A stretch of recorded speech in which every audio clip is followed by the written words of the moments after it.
Hi, this is Naroki5. I am going to be doing this until I die or I find something better to do. So please help me achieve this personal and, I think, noble objective by contributing to my Patreon or Subscribe Star. Link is down below. Every little bit helps. Thank you very much. Hello, everybody. Welcome to the Red Pill Nation Hangout number 382. I'm just going to clarify something right off the top.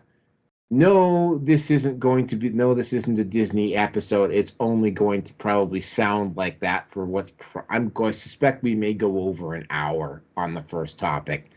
Just giving you all a heads up. I am your host, well, no, I'm not. I'm not even going to admit to being sane tonight. Naroki5.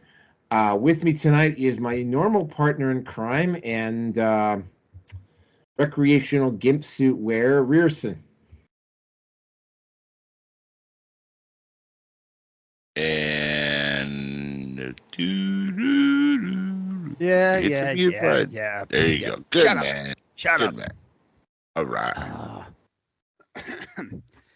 I just was giving a shit, and then I come back into this shit right off the bat. Oh, That's a lot of poopy. I'm gonna miss this. That's all I'm gonna say.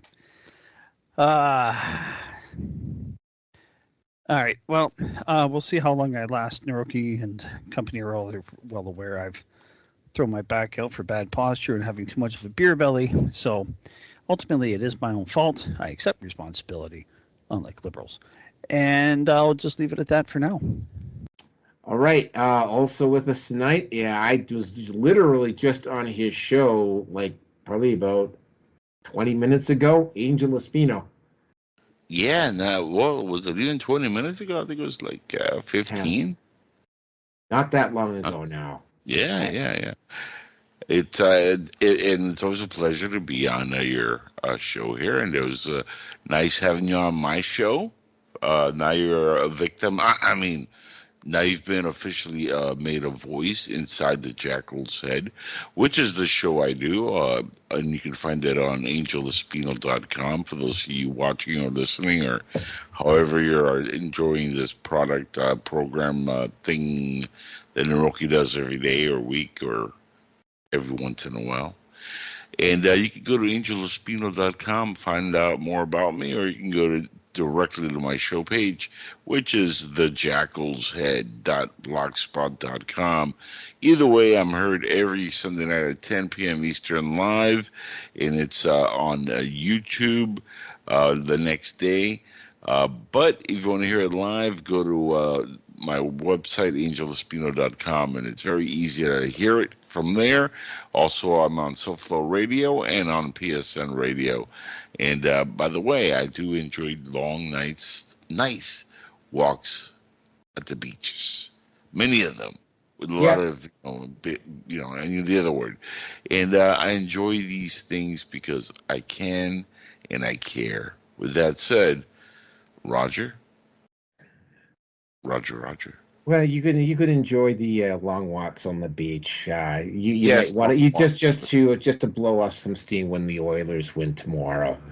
Well, Roger, I'm not a hockey fan unless the Panthers win. Then I'm a big hockey fan. Roger, are you back yet? Roger.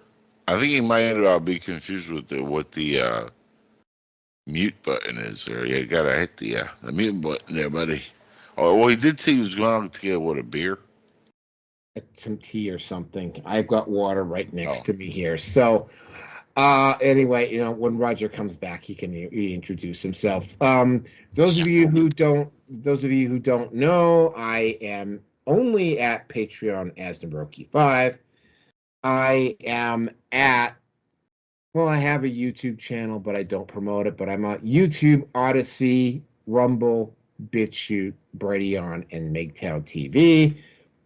I am also at Facebook, Minds, Gab, MeWe, Gab, Miwi, and Oh, Getter, yeah. and Getter, and I'm also on Skype, but only the citizens of the Red Pill Nation You're get still using to. Parlor, by the way. I saw you're on Parlor. I was on Parlor, but Parlor is just not like I was posting up at Parlor. I wasn't getting any action there at all. So Yeah, it's like bad prom night when you go on Parlor. It's like nothing happens. You know, it's like yeah. So that is it. Roger, are you back yet? Yes, I am. Introduce yourself.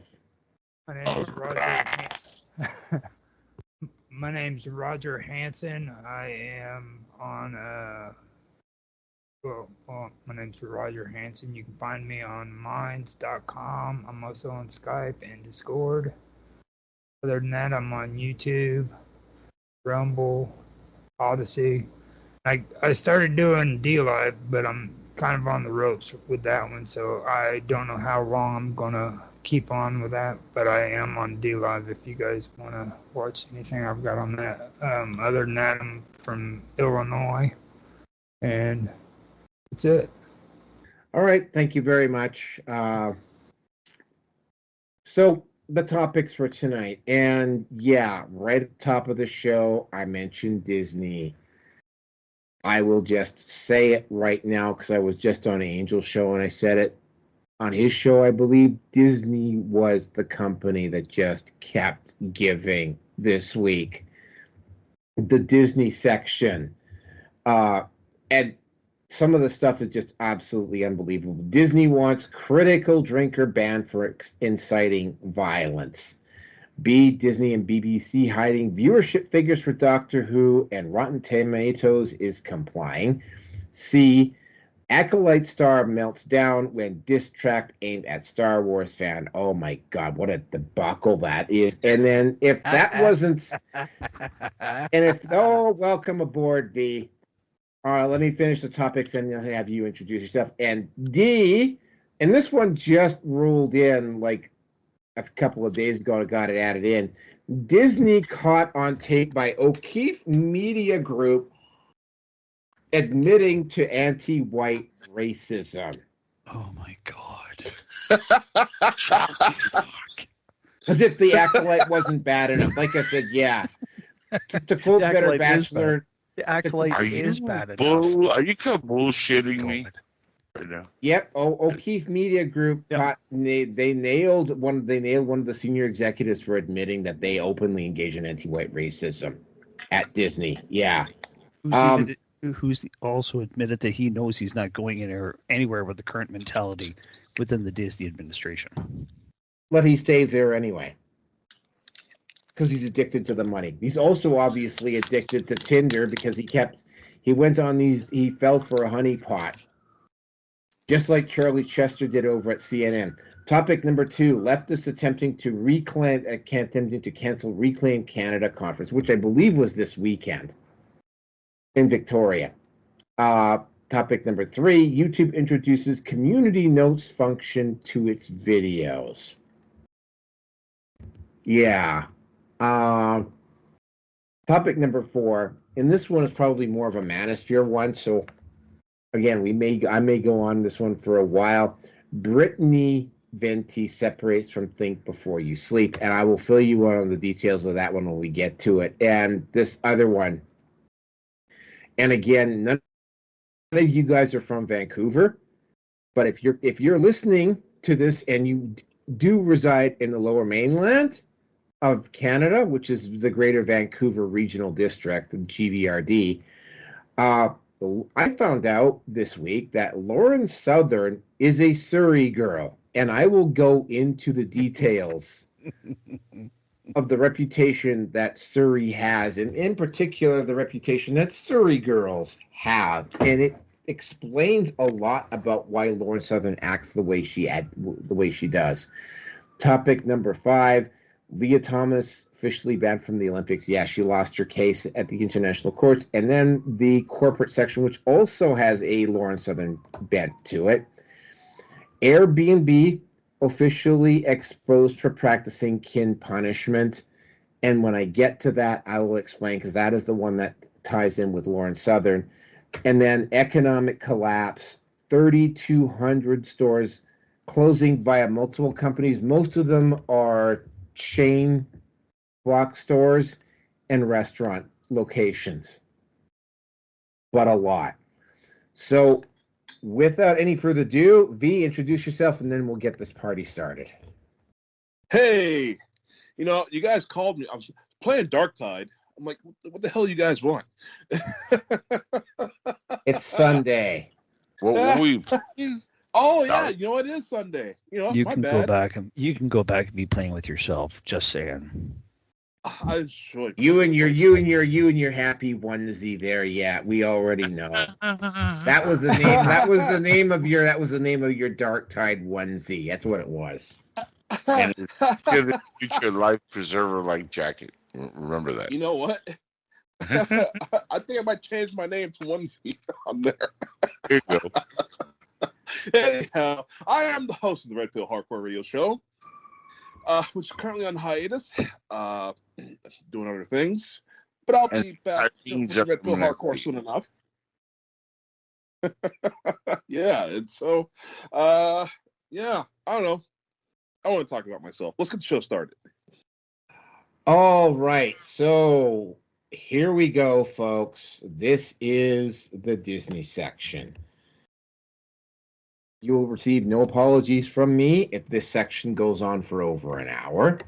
I will ask the guys. Normally I will allow people to wander a little bit, but because this section is so big tonight, we may want to just keep things a little bit more laser, because just the way Disney just, again, like I said earlier, Disney is the gift that just kept giving this week. And I have to when I start out with this, I have to preface it with some of the other debacles that Disney has done in the past few months. The insane, I mean, they didn't double down as bad on Snow White as they did with the Acolyte, but yeah, there was the Acolyte. Then there was also Ahsoka as well. There was Jesus, now my brain is going. Book of Boba Fett. There was Obi-Wan Kenobi, and well, let's not forget the sequels and Rogue One. Oh, and not to mention the fact that they lost. Not to mention. Oh, yeah, that's right. I remember. Not to mention the fact that they lost between $1 billion and $2 billion in their theater operations, and still haven't made a profit. And they had a stockholder vote, which Bob Iger survived. Bob Iger went out and said, "Yes, we're done with woke," only to have the MCU literally announce a female Silver Surfer just 2 hours later. In his defense, though, there is a female Silver Surfer in the comics. I'm just saying. I'm aware of that, but I mean, yeah. And it doesn't mean we're not get a male Silver Surfer. We've had one already, so sometimes I think we overreact to some things to be generous and kind to people that don't deserve it. But I am a follower of the comics, and I do understand that if we're going to keep expanding, I'm fine with stuff like that. If it's a good story, if it's not overly woke, like the Marvels, for example, that's part of the comic books. But the problem is not that they took something from the comics and adapted them to film. Is the way they're doing it is horrible. The scripts are terrible. They're pushing agendas that are not even in the comics, that are part of this woke culture. That's where the problem lies. Yeah, exactly. So yeah, that's the preface. Hey. That's the stuff that Disney did before this. Now, let's get into the stupidity. And yeah, there was just a massive amount of it. They came 3 days short of doing something stupid every single day of the week. Yeah. Well, first of all, this was, and we covered this. Oh yeah, around the Acolyte, they become so desperate they actually demonetized. They got YouTube to demonetize the channels that were critical of the Acolyte on YouTube. Of course, that doesn't do anything with Rumble or BitChute or any of the other alt channels. But again, right, the show's so bad that it's actually smearing companies and organizations that have absolutely nothing to do with it. But they literally, and no, this is no word of a lie, they wanted Critical Drinker banned off of YouTube for inciting violence. Like, this is straight out of the Anita Sarkeesian Gamergate playbook, where she would say in particular Sargon of Akkad was instigating violence against her. But of course, when they're actually asked to produce the actual evidence, they have none. And the issue is that it's not 2014 any longer. There is alt media out there now, so they can't make that claim, and YouTube can't just go in and do it now, because if they did it, they would take an even larger hit to their credibility than they've already taken. And by the way, yeah, we are going to be covering in YouTube on topic 3, but yeah, specifically they wanted the Critical Drinker, because Critical Drinker has been, and Grierson knows this, Critical Drinker has been tearing the Acolyte a new asshole every episode that comes out. A much needed new asshole, if I may say so. All right. Then Ouch. Disney, who also has controlling interest in Doctor Who, BBC. How did that happen? I have no idea how that happened, but they do. BBC suddenly decided to start hiding viewership numbers for Doctor Who. And of course, to nobody's surprise, Rotten Tomatoes is actually complying with this this BS. And it's like, and of course, everybody who knows, because I mean, the British, especially at least on paper, the BBC is usually been straight up about the numbers that they produce, right? And they have consistently come out with numbers, even on shows that were notoriously bad, which of course Doctor Who is. But they have never gotten to the point where they've actually started having to hide viewership numbers. Now, I'm not as familiar with, so I stopped watching Doctor Who years ago. I was barely able to watch Doctor Who when Jodie Whittaker was the female Doctor. I haven't seen any of the new Doctor Who. And keep in mind, too, this new character who's playing Doctor Who decided to insult the majority. He decided to insult his white male viewers and tell them to go and watch that Doctor Who grass. to eat grass, and Doctor Who wasn't for them. Oh, by the way, another topic that I didn't decide to include tonight is that woke asshole over at The Boys, who basically told his white male viewers that if they don't like the wokeness in the show, go watch something else. Yeah, that also got left off. That also got left off the docket tonight.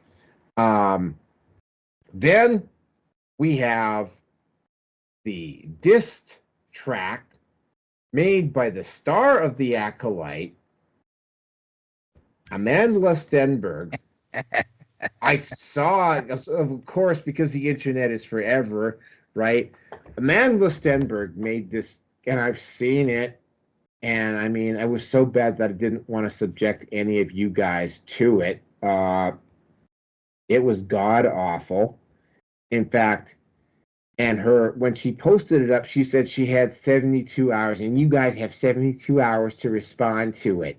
And of course, when it got out, And by the time I got over there, which was less than 24 hours after she'd actually made the video, her Twitter account where she had posted up the video had been privated. So you couldn't actually respond to her content.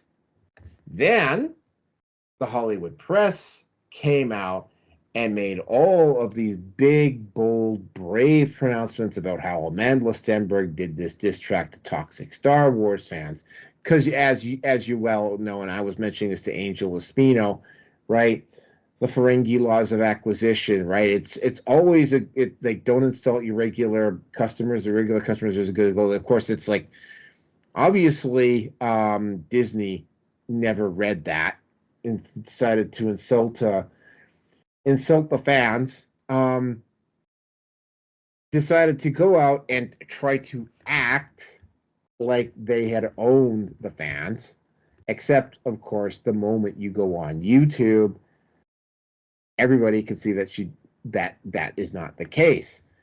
What in fact the video itself was so bad that they actually started copyright, and I shit you not, they actually started copyright striking anybody who shared the video on YouTube. Of course, though, that doesn't do a goddamn thing on Rumble or BitChute or Odyssey or Brighteon or MGTOW TV or any of the alt platforms.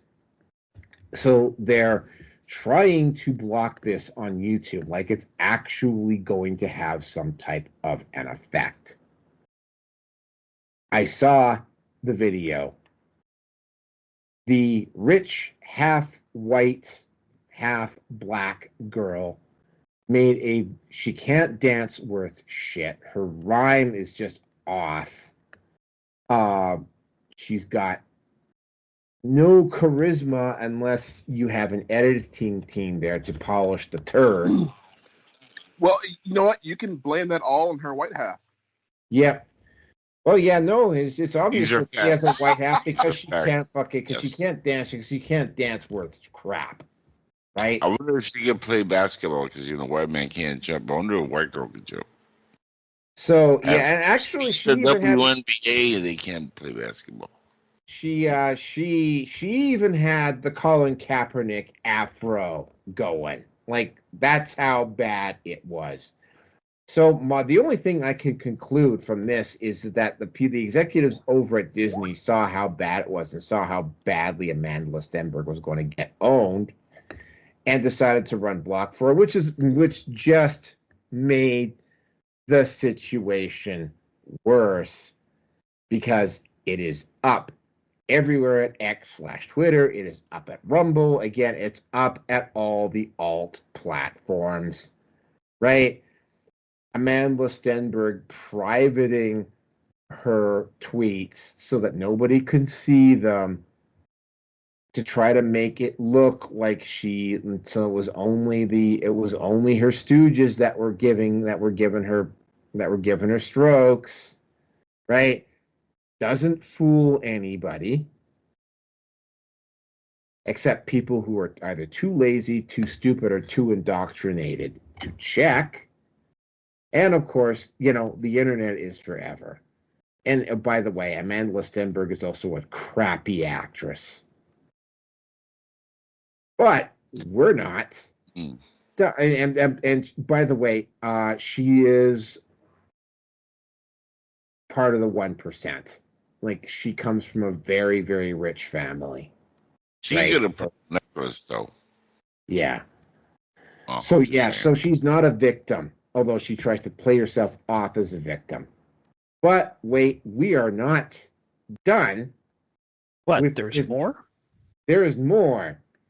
Yes, there is. James O'Keefe did a honeypot sting on a senior vice president inside Disney. This idiot vice president inside Disney literally spilled the beans. He said, why, yes, we do engage in anti-white racism. There was a case where we didn't hire this one half black, half white guy because he didn't look he didn't look black enough. There have been cases around where we have literally openly said that we're not going to hire a white guy for this position.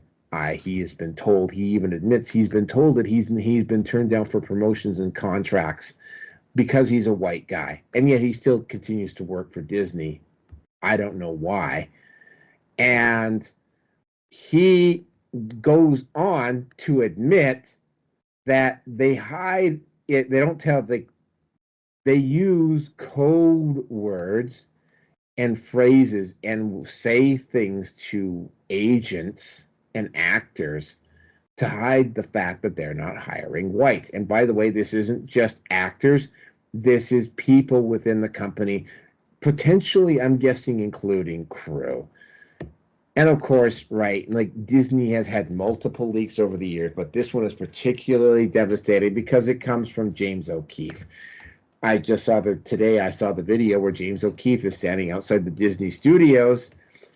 One of the security guards comes out and challenges him, and then he identifies himself and drives off. And the other security guard comes up and says, "Yeah, I know who you are. Yeah, I can tell you stuff, but I can't tell you right now because I'm working." And there were several Disney employees who ducked James O'Keefe.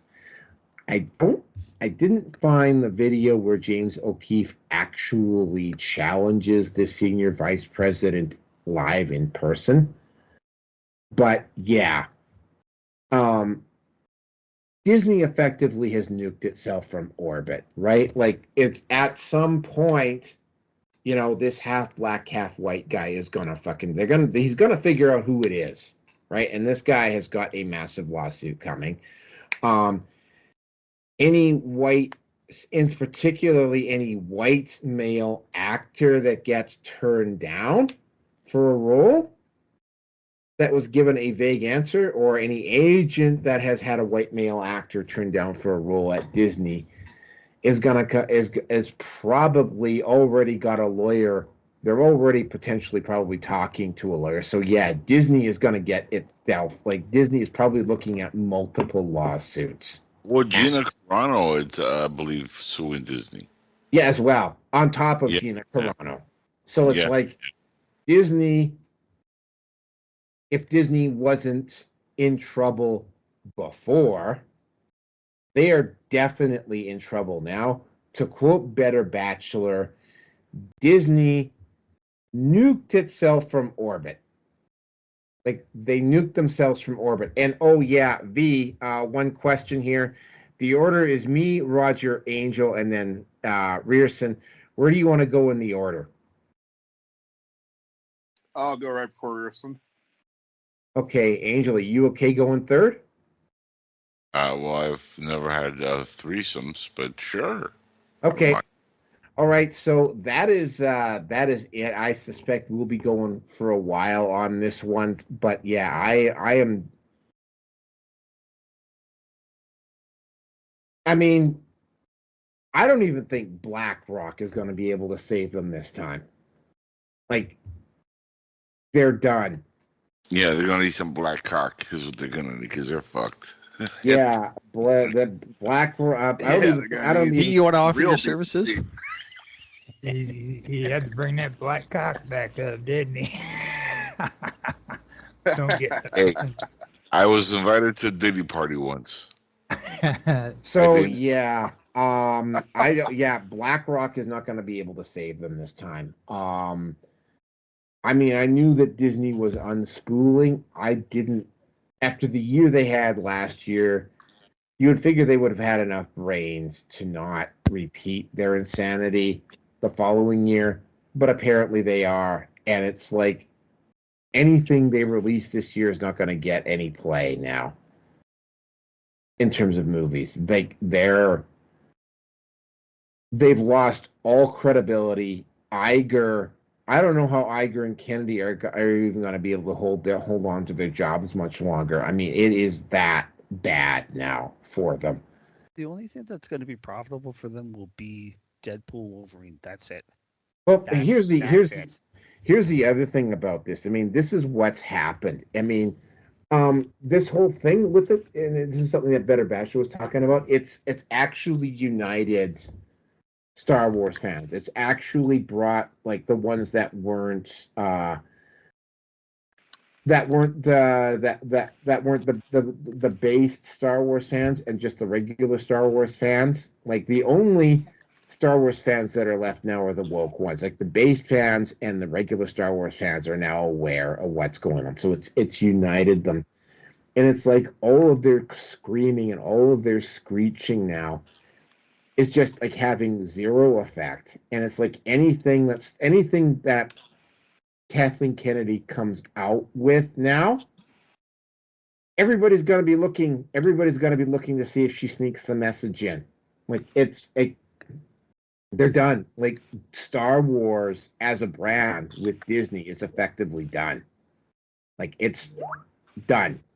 If they try to engage in racist hiring practices over at Disney after this, they're just going to be looking at more lawsuits. And it's like, yeah, so I mean they're cooked no matter which way you cut it. And I'm going to stop now because I could probably go on for a while here. I'm going to turn it over to Roger. I was kind of going through some of that stuff you was talking about with the critical drinker, and I noticed that it's a lot more than just him. Like, it's a Nordrotic, and then Yellow Flash, and Jesse Grant, who are also targeted by these guys too. And it looks like it's not just like and Ryan Kinnell too, and the Quartering. Freaking, they got a whole list of them, and a lot of them are being accused of like racist freaking videos and shit like that. And, it looks like they're freaking coming down hard on them, and like all these people that I'm getting that are supposed to be freaking trying to turn them in on YouTube, you know, they're like. They're probably the fan base like Naroki's talking about, but a lot of them are just trying to freaking. I mean, it's not just Walt Disney either. It's freaking these like you said, these woke Star Wars fans that are doing it as well. They're coming together, probably doing it as an attack. But I mean, it's pretty crazy that they're out there. I mean, I was sitting here reading this article, and it goes for miles and miles, and it's a freaking blog. I've never seen a blog this long. It's really amazing what they're doing. And it's not just YouTube, it's stretching over into freaking X and everything else too. So, for me, I'm not really surprised when it comes to Walt Disney, and especially Star Wars. After I found out what Luke Skywalker was really about, the dude plays him. He's about as freaking. He's about as gay as you can freaking. That's the best word I can say. He's about as gay as they come. I mean, freaking. That's why I like freaking Han Solo over freaking Luke Skywalker, I guess, because I just don't like him. Whenever I've seen interviews he's been on, he's always been like, well, he was probably one of the first people that were woke, in my opinion, Talking about Mark Hamill? Yeah, Mark Hamill is horrible, Okay. dude. Here's something you probably didn't know, Roger. You know that the person who told him to go and audition for Star Wars was Robert Englund, who he was sleeping on Robert Englund's couch back then, and Robert was given the script to audition for Luke, and he's like, "Yeah, I don't see myself playing the part."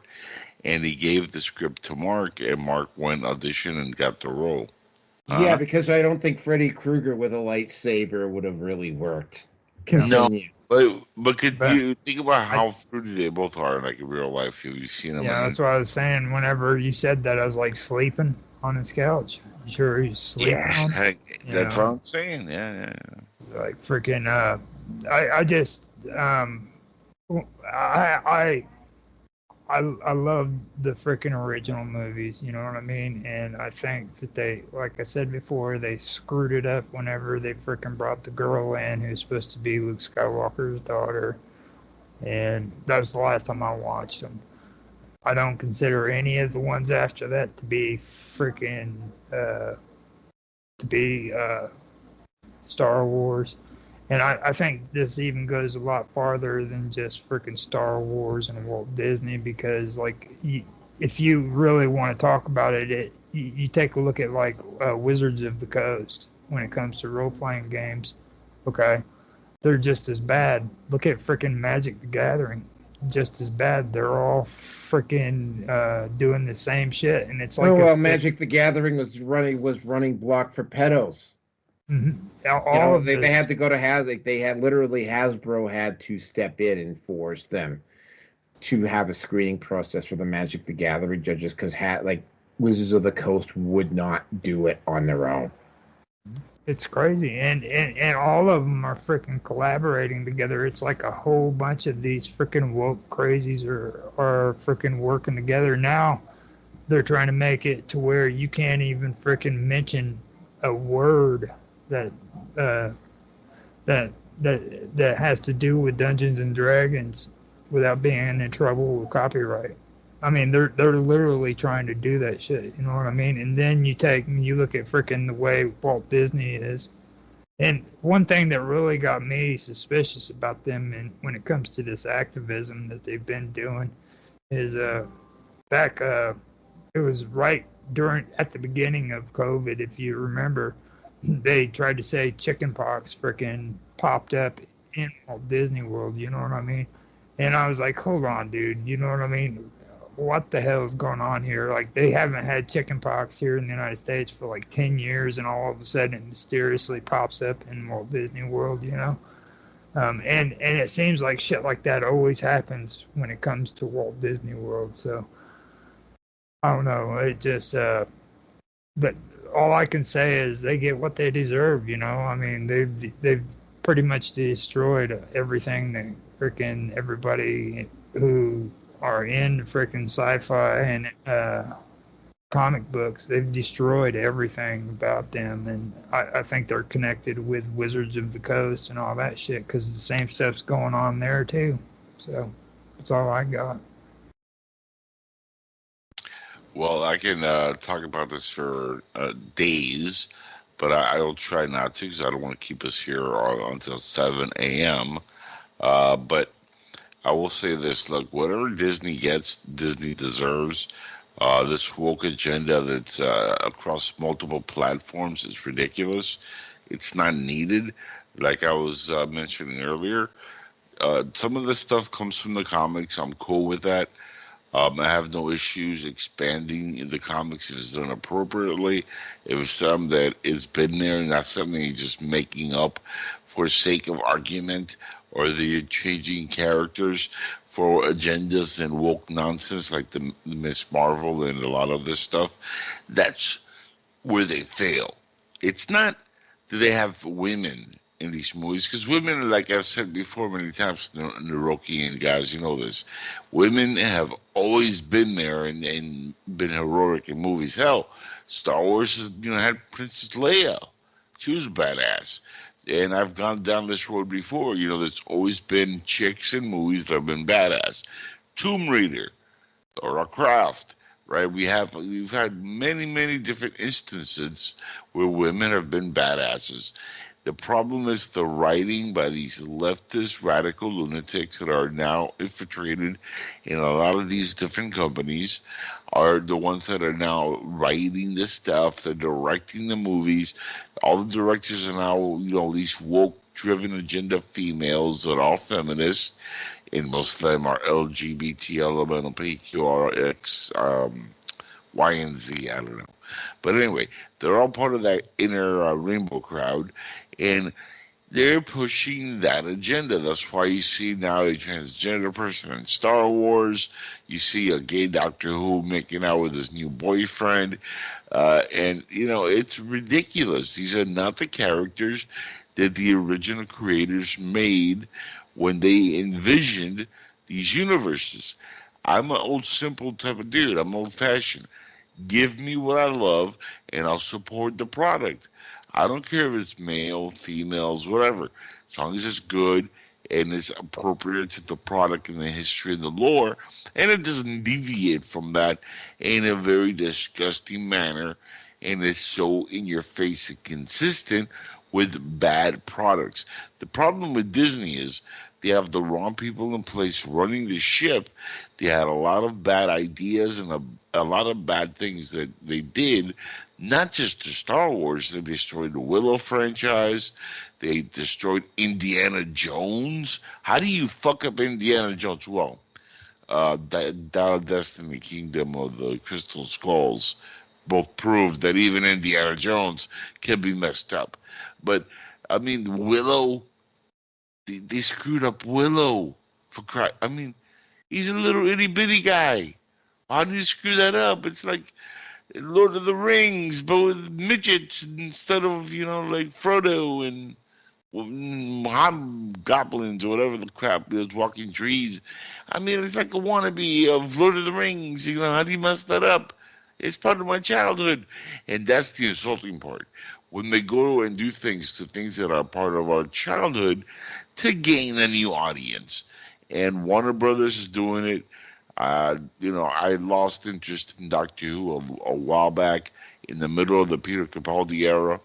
And after that, when Jodie Whittaker, who actually I like as an actress, I just didn't like the show and the way that she was portraying the character or playing the character. I don't like the writing. Midway through Capaldi's year, I was talking to Zodrod, one of my buddies. We were huge Doctor Who fans, and I even told him halfway through that season with Capaldi, the first one, I said, the writing here is becoming shit. And he goes, yeah, I've noticed. And I'm a guy who has in my bathroom for years, I still have, part of my bathroom has the TARDIS on it. I'm a big Whovian, okay? And I don't watch this stuff anymore because I'm insulted by what they're doing. I stopped watching. Every time I watch a clip and I get a little hope, it's so bad I can't continue watching. And this Shute Gitawad, doctor now, I saw one episode and never again. I'm done. These things are just not what the fans love. Acolyte, it is horrible. It's the worst Star Wars I've ever seen. And the problem is they're going to continue this agenda. They're continuing to push it. They're trying to gain this ridiculous audience that is not there by insulting the audience that's been there. And they're hiring the wrong people that are the ones doing this. And the Bob Igers that are running the ship and Kevin Feige and all these people that are behind the scenes should be ashamed of themselves because they are part of the problem. They're a major issue. And they're the ones that are running the ship. So they're the ones that need to be held accountable by the stockholders when the stuff, starts hitting the fan. And like I said earlier, eventually I see that merger happening between Apple, Google, and Disney because they're all going downhill and they're going to need to merge just to be able to stay afloat until they are able to figure it out. Oh, we've been messing up for a couple of decades now. Maybe now we can finally fix it. Maybe Bob Iger will be gone by then. And when I say gone, I mean gone like dead, because it'll be several years, I'm sure. Maybe Kathleen Kennedy will be dead by then also. I mean, nature calls them all, so maybe they'll have natural causes. Nobody wants violence, right, guys? Maybe for Kathleen Kennedy, because, man, she's done terrible things. In the words of Jar Jar Binks, terrible things, terrible things. That hurt the lungs. But jokes aside, without accountability, they'll never change. We have to hold them accountable. We have to stop supporting the garbage they're putting out there. What we need to do, if they do come out with this free movie and it's really that woke, don't watch it. Don't go see it. Don't spend a penny on Disney. No more money for Disney. No more money for Warner Brothers. No more money for any of these corporations that are pushing these crazy agendas that we, the fans, don't want.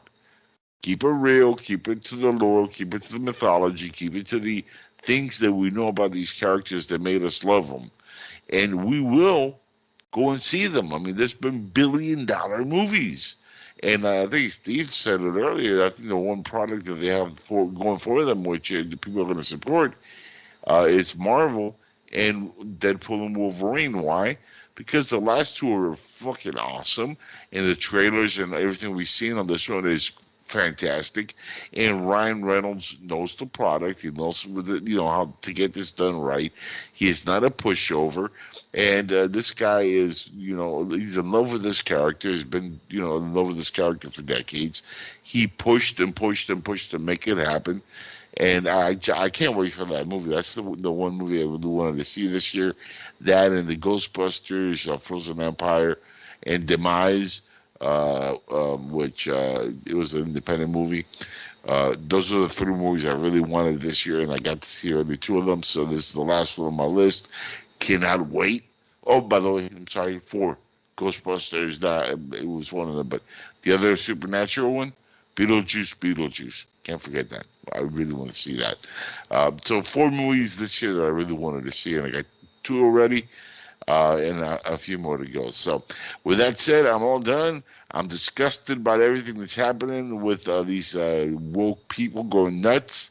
And if you want to get nuts, well, go get nuts with V. Yes. Thank you, Cuban Art Bell. I try. You know what? I'm starting to like Disney. Man. Okay, we hang up on this guy right now. We're hanging up on him right now. You need to be. You're the weakest link. Goodbye.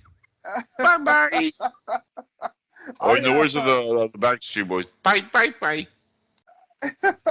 Well, if they're not hiring white boys anymore, I should go fill out a job application. Yeah. You might not be tall enough. Just saying. Let's turn on V's place. Right here on Disney. You'll be the last at Disney because everybody else will be gone. It'll be V's Playhouse, like Pee Wee's Playhouse. V's Playhouse. V's Playhouse, exactly. As long as they don't put me in a dress, I'm fine. Then you're not going to make it. That's how you make it in Hollywood. Remember, men have to wear dresses. A black man specifically. Oh man. So I don't know. I during this conversation, listen to you guys talk, I kind of feel as though, I don't know, are we the old people who just can't accept change in society? Are we going to be 7 years old, like, oh, back in my day, there were only 2 genders? It's going back to that. It is going back to that. It's going to go back to that. Remember, V, they always say, it's all about science, right? Science. But when you say, well, scientific, there's only 2 genders. Like, wait a second, your science is wrong. Your science is wrong. Well, yeah, just like vaccine science, right? Right. That's good science. No, there's no flaws with that. Yeah. Don't even include the people with wieners and hoo-hoos at the same time. They're not even talking about those guys. If they were talking about that, I could understand. But they're talking about like people who want to say they're a man when they're a woman, or a woman when they're a man. That's bullshit. Yeah, this might actually just be a psyop to turn black men. I mean, oh wait, the only way I can get a job as an actor is if I put on a dress and say I'm trans. Again, I mentioned last time, they're really trying to feminize black men. They're really trying to at least turn them into beta males. And that's the only example of a black man that you're going to see on TV. They can never why can't they just portray us in a good light? either with gangsters, pimps, some sort of murderers and rapists. Oh, well, let's soften up their image. Oh, now they're gay and they like to chop their penises off. They can't rape you. Oh, give me a break. Society, well, as far as the media is concerned, entertainment media, they're just not going to give us a chance. They're not going to portray us correctly. They're not going to make any effort to humanize. As terrible of a statement that is, they want it's the product. Mold our image to create a product to sell. Because we have to either be the great beasts or now I guess a bunch of sissy pants. I can't do it. Do you remember they remember Chuck D in Public Enemy? Fear the Black Planet. Oh man, I'm telling you. Yeah, exactly. Chuck D had it right. Exactly. The Professor. And what was the hit songs? Burn, Hollywood, burn. So, I don't know. If me having employment at Disney means I need to sacrifice my dignity and all that stuff and who I am, that better be a $50 million contract or higher. But no, it's the betrayal of the imagery. It's so important. It's so important. I mean, we've already had the Christians against Disney because of all the witchcraft, all the sorcery, all the occult stuff, and now their next magic trick is they're gonna turn black men into caricatures of someone else's agenda. Great. Yeah, no, that's exactly what we need. Sometimes I just wish, I wish I could just be the super banker, just hold everybody's money. No, money's not real. There's just no cash. There's cash in society as far as corporations go. Like, yeah, this is how much you can spend on this next project. No, you can't do that. You can't do this. Oh, wait. Well, we're gonna find your wokeness. How many black trannies you have on your show? Okay, that's minus $100 million. Oh, minus another $100 million. Because essentially, that's what society is doing. Thank God. Because this can't go on. This is ridiculous. I never thought that someone not hiring white guys would be so bad for us. Because it's terrible. When you see what it is they're trying to do, it's absolutely awful. So, I mean, I don't... With all the lore that's concerned with the Doctor Who and all that crap, I don't even want to get into it. I mean, you know what I blame for all this stuff? I blame The Rock. That's what I blame. Angel, you nearly gave me a headache trying to explain all the lore to me. I'm not hopping in the middle of that. Yeah, it's history. Well, especially how many episodes in the original? It was like 20 seasons, right? So it's like 20 years. No. Remember, they started the day Kennedy was assassinated. So I'm not gonna watch a show that I can't get into. I can't get into that. Now I know probably just they want to keep the brand alive, keep the IP alive, so they can make money. So they revamped it. That I have no problem with that. But now you just revamped it just to have this agenda, this tranny agenda. Again, I'm not a bigot. I don't care who anybody does whatever. If it's something that's more appropriately to keep in your bedroom, I prefer you keep it there. Quite honestly. But even sexuality, anything like that, that should have no bearing on the workplace, your profession. Okay, let's. Why is it weaponized? Why is it monetized?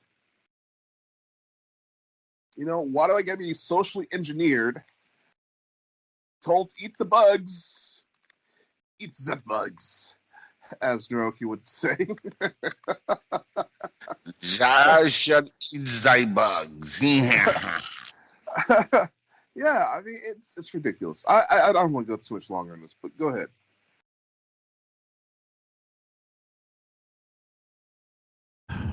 Oh, I think that's fuck. Yeah. Oh my god. Right. Well, I mean, as Tom MacDonald had said, hate speech, people like Trudeau love to think around the word hate speech because people are saying things that he doesn't like, or shall we say things that he hates. Or rather, it's speech that he hates. And for Drinker to be, I use the term very loosely, inciting violence, it is, pardon, I'm going to mute my phone here. Honestly, it just means that he's over the target. I mean, let's be honest with ourselves, folks. He's calling out the Acolyte, and not just the Acolyte, anything that's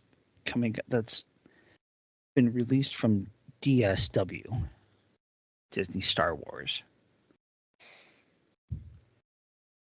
I mean, he's gone over it with a fine-tooth comb. I mean, I used to hate watching Scooby-Doo. And again, Angel, you'll probably agree with me on this one. Mando Season 3 with that episode of Lizzo in it, it was all set up like a fucking Scooby-Doo mystery. Oh my god, Lizzo was in Mandalorian? Yep. Oh, yep. Worst episode ever. It was man. I can't wait to watch it. It was awful. It was so bad. Yeah, it was so bad. It was just That's my future wife right there. Don't talk trash. Well, did Captain Ahab make an appearance in that Lizzo thing? I'll just say that she's as wide as all outside. Oh man! Did the ship crash when it tried to take off with her in it? Listen, she's the only lips. That's all I'm saying. I saw those twerking videos and fell in love. So you know what? Say what you want.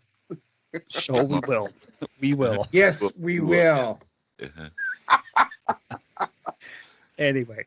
Yeah, just make sure as long as there's an all-you-can-eat buffet between you and her, I think you'll probably be okay. Dude, I'm a feeder. She's a speed eater. You hear that? All he cares about is an all-you-can-eat buffet and shit. Like. Yeah. I wouldn't eat that with your mouth. How about those? Well, if he does like whatever she wants, so long as that ass gets bigger and bigger and bigger. You know what comes out of that ass, right? Shit. A lot of shit. It's a big girl. So that's a lot. That's like Jurassic Park levels of shit. Like, you remember that Jeff Goldblum scene where he shows up to a pile of shit? He's like, that's a lot of shit. That's like Lizzo when she goes to the bathroom. Like, you pull up to them and you're like, that's a lot of shit. And then you hear the flushing. You're like, yeah, I was in the bathroom. You're like, hey, Lizzo, how you doing? And I had to get shit there in the middle of the living room, and then I made it to the toilet. Hey, I'll have an extra large bidet for her. Dude, you couldn't have a bidet that big. I'm sorry, they don't make them. Just as okay, I shared another photo with you guys just to sum up. Oh yeah, it's worse than the holiday special, and the holiday special was incredibly. Yeah, that's pretty accurate there, Naoki. Yeah. That's going on the slideshow, by the way. Yeah. So, anyway. Well, hold on. One thing. one thing I do have a discrepancy here. Where the fuck is Solo? Solo would be an infant on Corellian at this point. Well, I'm saying, No. It should be somewhere in here. Like it should be like I would say number 2. Oh my God! I just remembered something else. I totally forgot to put it in. I'll let Rearson finish it off, and then I'll bring it up. Okay. Oh, okay. Yeah. Bring it up. Bring it up to Rearson. Well, I consider Andor to be better than Rogue One, actually. Me too. Yeah.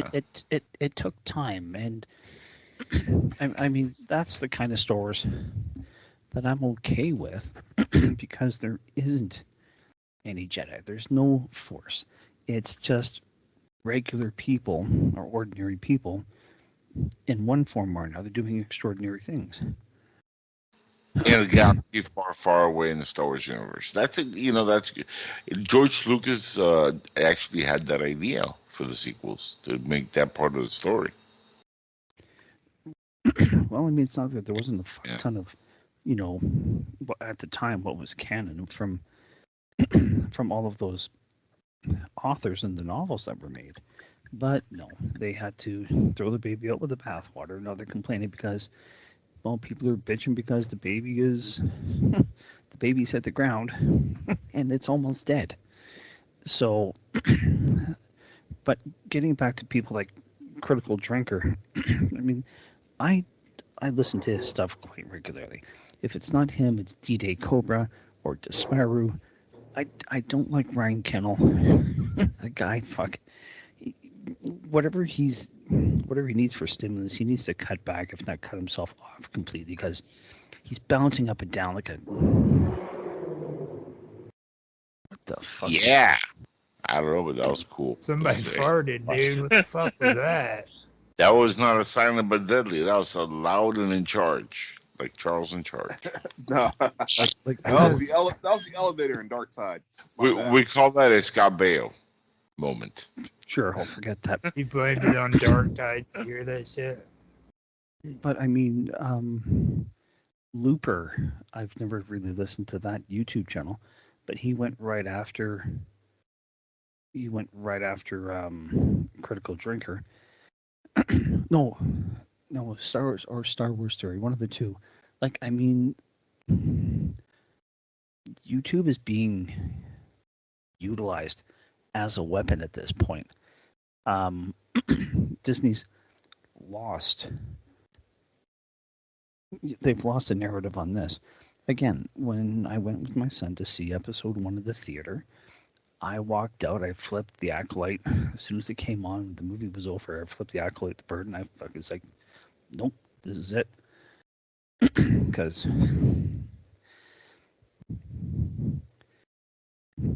the first release with Force Awakens was a rehash of number 4. Haven't seen it, not going to see it, not going to bother.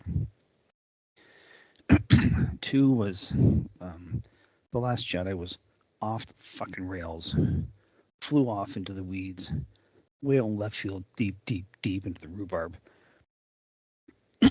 And later on, we would come to know that no one had thought out no one had any idea of what the 3 movies were going to be. Like, they were flying by the seat of their pants, and unfortunately, it showed, to say the least. And I'll say this much. Darlene Kennedy pays a lot of lip service to fans, but she sure as fuck doesn't deliver. And we've got to respect it's funny you say that, Rusin, because remember the original trilogy? They also Lucas didn't have planned out the trilogy. Just said, "Oh, I'll make one and see if it works," and then you have to figure out the other 2. So fair enough, but George was in charge of it, and he had the final say, and it was his baby. And now, in George's defense or offense, however you want to look at it, he's got great ideas. He just can't write to save his life, which I fully agree with. So that's why you need a team of people to help you. He needed a team of people to bring into existence what he wanted to do. And I'm not dismissing what you have to say, Angel. I totally get it. I mean, he admitted that he had no idea what Leia was going to be until kind of the last minute, kind of going, oh, they're going to be brother and sister. So, but at the end of the day, he was the one that was in charge, and it was his story. Darlene and company came in and have no idea what the whole thing is all about. Well, one thing I will say in dispute is that he's a bad writer. Mm-hmm. I think he's an excellent writer. I think the problem is he doesn't know how to execute certain characters, and the overall directing took a hit with the sequel or the prequels. But look, most everything that's quotable within the Star Wars universe are from dialogues that he wrote. Whether it be Obi-Wan Kenobi, Yoda, Han Solo, Luke. I mean, he wrote some amazing cinematic things. And he's the one that came with, the whole I'm your father. I mean, the guy is an amazing writer and he created the Star Wars universe. So he has to get credit for writing. It's the prequels and the delivery of the directing that left some people kind of unimpressed. But funny enough, 20 plus years later, now the generation that grew up with those movies love those movies. So he did something right, where it just took time to get the right people that love them now, that, are not part of the generation that, were the ones watching in theaters then. Those are the older fans. And even a lot of them have come around, by the way. Sorry. Oh, and for what it's worth, I've come around with the sequels as well. I mean, I enjoyed it at the time when Prequels, they the prequels. Okay. Sorry, prequels. Okay, yeah. Let's not Anyway. interrupt. We can talk about Rearson stuff when he finishes. Yeah. All right. So again, the fact that Disney has to pull strings with YouTube and their shills, and not just YouTube, the likes of Vanity Fair or Forbes or whoever else is out there, the Hollywood Reporter, to go after the people that. I mean, let's be honest here. Erotic is, if he hasn't hit 1 million subs, he's getting there, and that's not someone you can ignore. And I love watching his stuff. He's normally quite spot on. Between him and Critical Drinker, they were on. They met up with Benny Johnson and had about a 40, 45-minute sit down, and that was a little while ago. But it was done really, really well. So at the end of the day, if they gave us what we wanted, there wouldn't be this kind of a problem. But we'll leave that alone. Disney, BBC hiding viewership for Doctor Who. Rotten Tomatoes is complying. I'm not surprised with any of that. I mean, after Matt Smith, I stopped watching Doctor Who. I watched a little bit with the one after him, Capaldi, whatever the fuck his name is. But that's when we were getting slowly set up for what would be. I don't know who's worse between Whitaker and Shittigawa. In Shitty Twatwa. I mean, the guy's openly gay, fine, I don't really care. Don't like it, don't watch it. Don't tempt me, buddy, because there's other things I can do with my time. And just like with Disney Plus, there's other things I can do with my money. And if I'm not on board with Disney, I ain't paying for it. I did eventually, with V's suggestion that finally sunk in, finally hit Pirate Bay, and I downloaded what I needed for Bad Batch. It wasn't bad. And the ending of that one, where Omega's going to join the rebellion, so I can see that they're going to try to turn, if they can, Filoni is going to want to turn that into another girl power episode. And good luck to him on that one, because he's going to fucking need it. And again, Disney has about a 30%. They're giving 30%. Well, what it is that they're giving Doctor Who an international platform if they want for streaming. So Disney's going to be pulling a lot of not going to be pulling a lot of strings. They're going to be throwing their weight around. So it could be the reason why that Doctor Who's gone off the rails as well too. I don't know. I don't care. And again, there was a recent enough episode where Twatwa was on for about 2 minutes, and then the show focused on Rose Sunday, I think is Ruby Sunday, whatever the fuck her name is. And viewership actually went up 500,000 to 500,000 more eyeballs. Next episode, Twat was back on. Those 500,000 viewers disappeared. So they know what they're doing. They know it's not working, but with every episode, they have to at least double down. So it's not terribly surprising. Acolyte meltdown and diss track aimed at Star Wars fans. Holy fuck. Okay, so I took a little bit of looking into Stenberg. She apparently is half Danish, although although I would say that Mama's side certainly overwhelmed everything in the gene pool. She had to move out to Denmark for 3 months to retain her Danish citizenship. Now, I don't know who her father is. I have no fucking clue. I don't really care. But, I mean, this really reminded me of Danny Glover's kid making a video as well, too, with the release of Soilo. And that was a disaster at the time as well, too. I can't remember what it was. But it seemed to be quite anti-white, racially motivated. Now, I'm not going to go into details on that one because I don't remember what it was, but all I remember is that it wasn't good. That was just not good at all. So the fact that I'll give her credit. I will give her credit for taking a chance.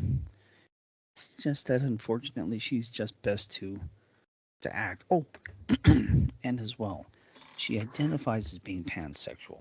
So she don't really care what you think you are. If she's attracted to you, she'll be happy to fuck around with you. And I wouldn't want to fuck around and find out. So I don't think that we're dealing with a very stable individual, to say the least. And the antics that she pulled with throwing copyright infringement on it and whatever else, it's like, the more you double down, like this is, how can I put this? This is almost like fucking around with Reddit and having the Reddit base, but enough of them go after you, you're going to regret it. So I'd say that that's really all that's happened here. And then the cherry on top, Disney got it made it to anti-white racism. Oh, Jesus, Mary and Joseph. You can't be... It's not the senior VP, although don't be the least bit surprised if the guy's last name is Giordano, so I can tell you right now he's Italian. Mediterranean. Whatever, but I guess considered Caucasian may be enough. I don't know. Don't be surprised if he is suddenly on leave for a while. Because this, I mean, has just given Disney nothing but headaches now. I can only imagine the amount of people that are more than qualified, acting and whatever else, that have been rejected with various excuses. Let's not be honest. Let's not kid ourselves here, folks. Oh, and I forgot to say, here at the Red Pill Nation Hangout, we have no standards at all. So, with this likely lawsuit to happen very soon enough, or at least to begin in the beginning stages of it, reap what you sow, because you're going to be putting this out. I mean, again, this is in a way no different than how many movies, Birds of Prey and Ocean's 8 and whatever of Ghostbusters. the female version anyway. We don't need men. Okay, great. See ya. Well, the thing failed because you guys didn't show up. You can't have it both ways. And then I'm waiting for Carano's case to hit the courts. I really am. And I have to say again, Nelson Peltz was a smart man to get out of all of this because he realized that they're not going to change. Nothing that he's going to be able to do is going to matter. And Disney stock is below $100 now. So just continue to watch the stock value drop. For investors, sorry you got yourself messed up in something it is what it is. But I've heard of predictions that there's going to be a new version of movies and entertainment, but Disney has to take the fall for everything at this point, and not just them, but all the ones that are related or similar studios have to go down. It's good, and Disney has to go down and go down hard. They may not be the biggest name anymore, at least not in terms of successful movies, but they're still the biggest name and still the biggest target. So I'm just going to enjoy Disney keep doing what it's going to be doing. So I don't have any more to say on this one. So Naroki, you wanted to say something, add something to this? Oh, come on, where the hell? Yeah. I totally forgot about this one. I forgot to add it last night because I saw it just before I went to bed. Well, we mentioned a Star Wars theory. One of the things they did in episode 4 is you remember that big-headed guy, the guy with the really big freaking head in the Coyote Monday. Yeah, he was in. There's my neighborhood. He was he was in episode 4. The only problem is, and this is established. No. He was in the prequels, episode 1, 2, and 3. He was the Jedi in the Council. Yeah, no, he was in the Acolyte. They brought him in for the Acolyte. Yes. Yeah, and it clearly states on Wikipedia that particular alien species does not live that long. So he would have either been an infant or he would not have been alive at the time that this took place. He was 4 years old. Yep. So the whole thing is of course, Wikipedia is, of course, run by woke idiots. And, you know, they got caught. They got caught changing the date for his birthday, or his year of birth. Yeah, and then you have all the woke idiots going, I stand with Wikipedia. And it's sort of like, well, no, Wikipedia just basically, again, yet another website that destroyed its credibility. And this is what happened.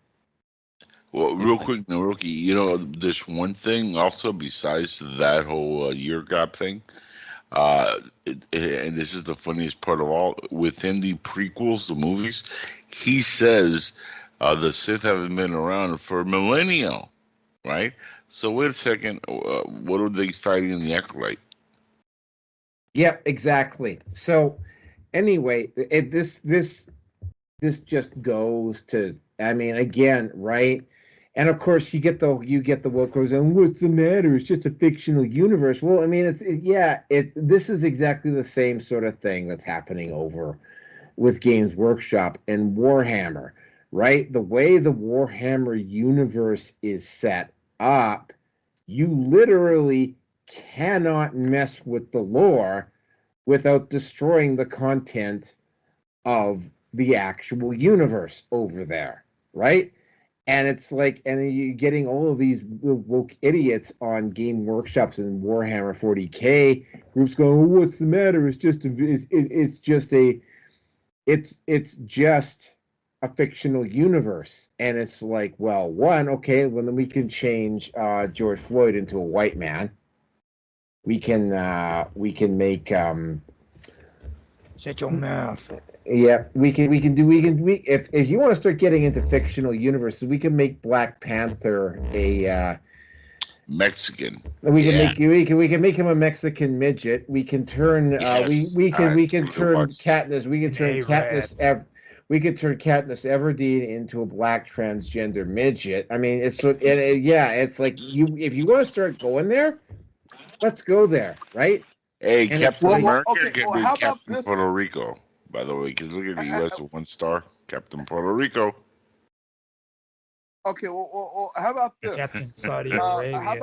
How about Mundi is like a mutant? Sort of like Frieza in Dragon Ball Z. He's a freak of his species. What? Sorry, I don't know enough about Dragon Ball Z to comment on that. Sorry. Be quiet with that kind of nonsense there, V. Now you're just talking gibberish, and I'm Star Wars. Well, Frieza was a mutant. That's why he was the most powerful. First of all, there's no freeze up.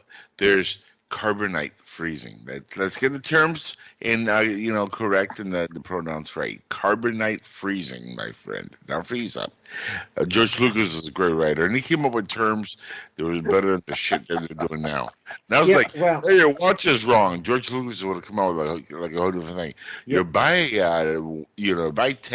technology that you want to tell the sundials is not accurate, Anakin. Like they'll come up with some crazy shit like that. Yep. You know? So now they're actually messing around with official lore, and it's like, once you go down that path, again, right? And I'm gonna bring up the Warhammer 40K universe again. It's like, you cannot wokeify Warhammer 40K. And if you try to wokeify Warhammer 40K loses its complete flavor. You can maybe do a little bit of tinkering around, but I mean, Please let me finish the game, dude. Shit. Exactly. So that is pretty much it. We went on this one I kind of figured we were going to go on with this one for a while. Does anybody else have anything more to say on this one? Because we need to move on to the next topic. Move on, young Padawan.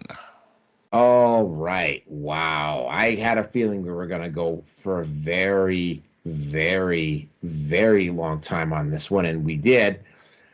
So then let's get on with the next one of these.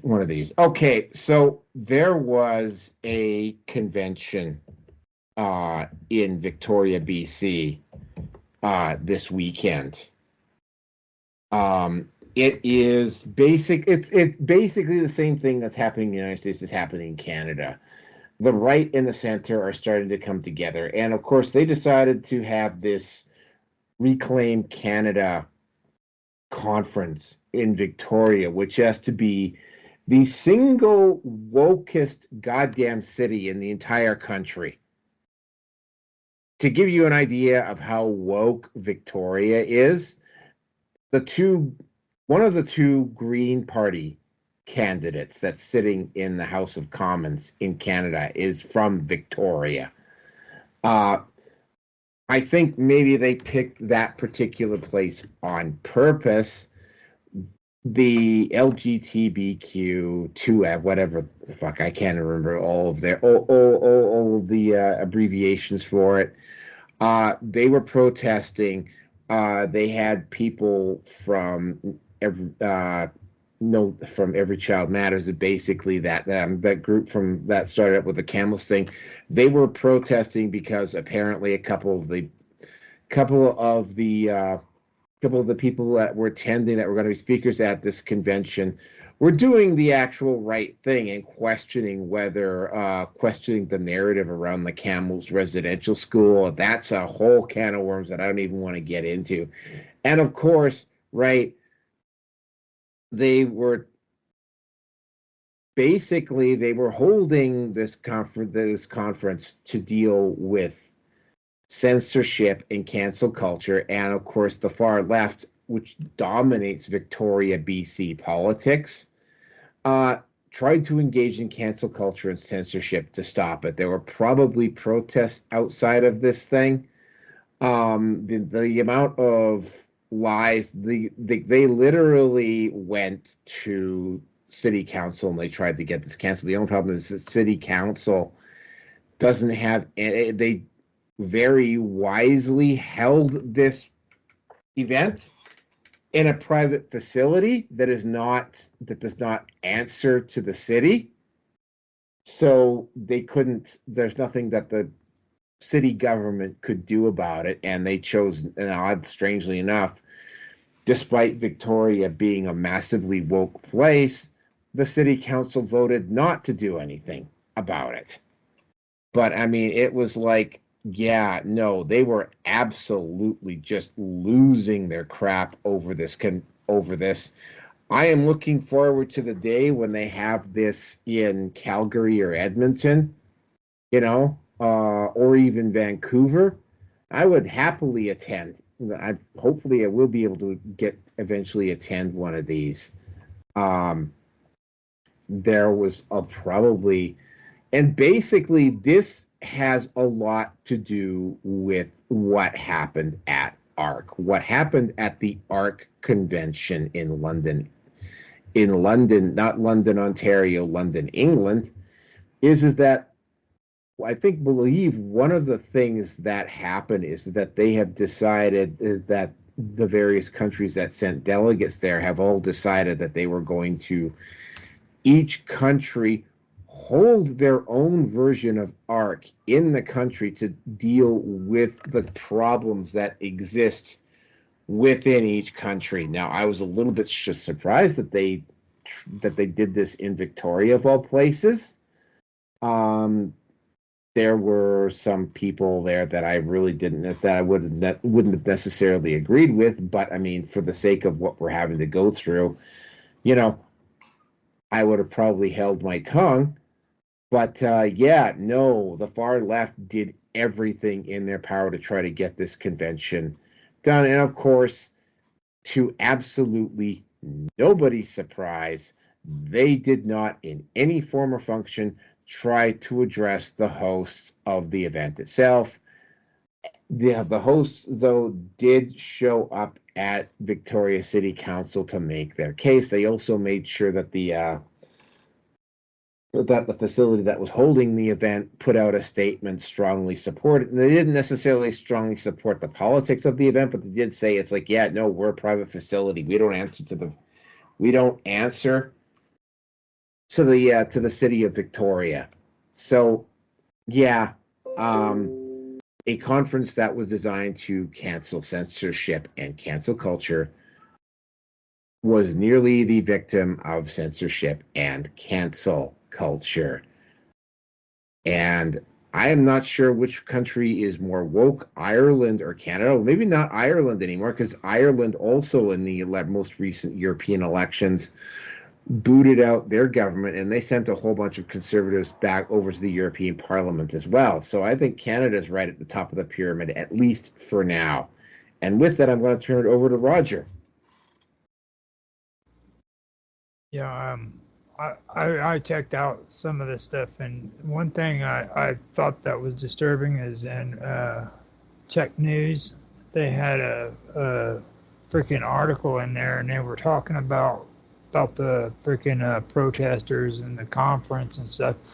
And like, according to stuff that regularly goes on here in the United States, that's business as usual on a lot of this stuff. But the one thing that sticks out to me is like there was actually an organization there that was freaking from your guys' family services. It would be the equivalents of family services here in the United States, and that's something that I've always noticed that's really suspicious about functions like this. You know what I mean? Like these government agencies that are supposed to be freaking so concerned about children are showing up here and everything, and freaking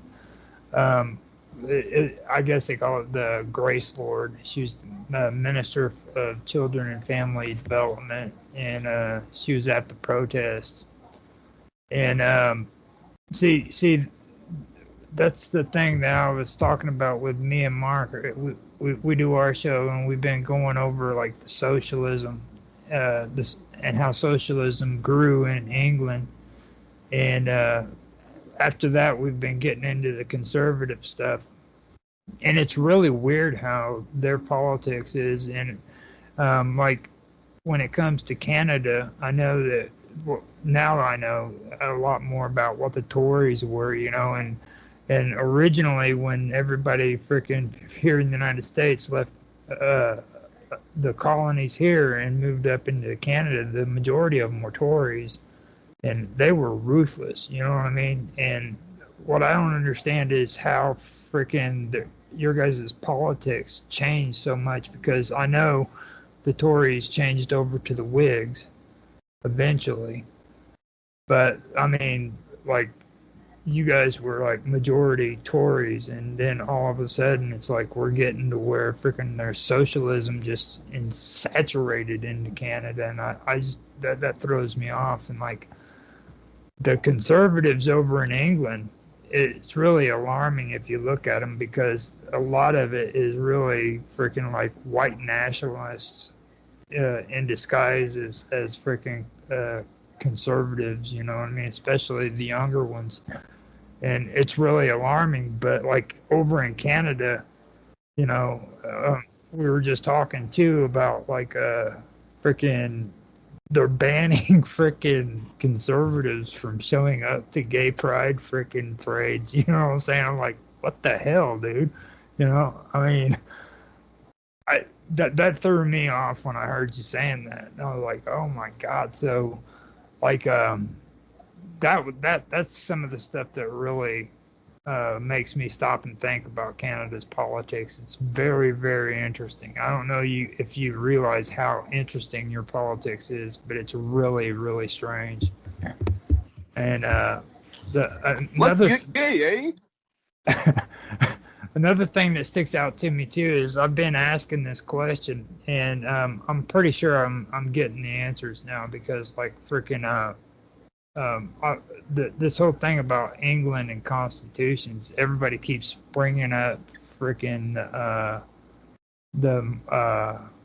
I keep forgetting the damn name. It was 800 years ago, but they keep bringing it up and everything. And every time I ask them, well, actually, what about an actual constitution? And the closest I've gotten to is like, even in this article, they talk about the Charter of Rights and Freedoms, and it's a charter. It's not a constitution. And freaking every time I have a conversation with Mark about it, it's like freaking, it's hard to pinpoint if England actually had a constitutional government, you know what I mean?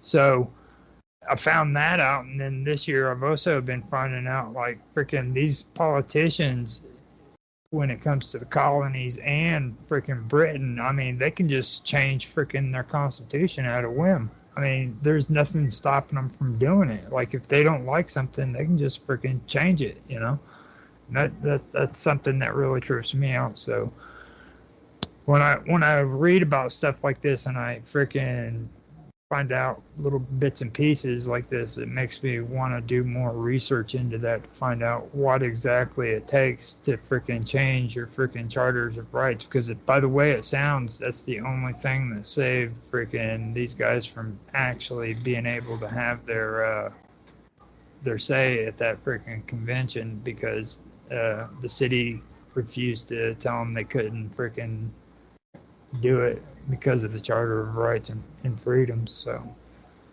that's what I found out about it. It's an interesting story. That's all I got. Oh, by the way, yeah, Rearson had to step away because his back was causing trouble. So yeah, I guess we could wrap it up then for the evening. It's yeah. Okay, so he's not supposed to put that gimp suit on too tightly. What's he thinking? Yes. Exactly. We can shamelessly roast him now. Yeah, he's just finding it hard to move with the gimp costume. But hey, Angel, you're up. I know. I'm gonna give a shout out to Wilson. First of all, I will say, I don't know about this politics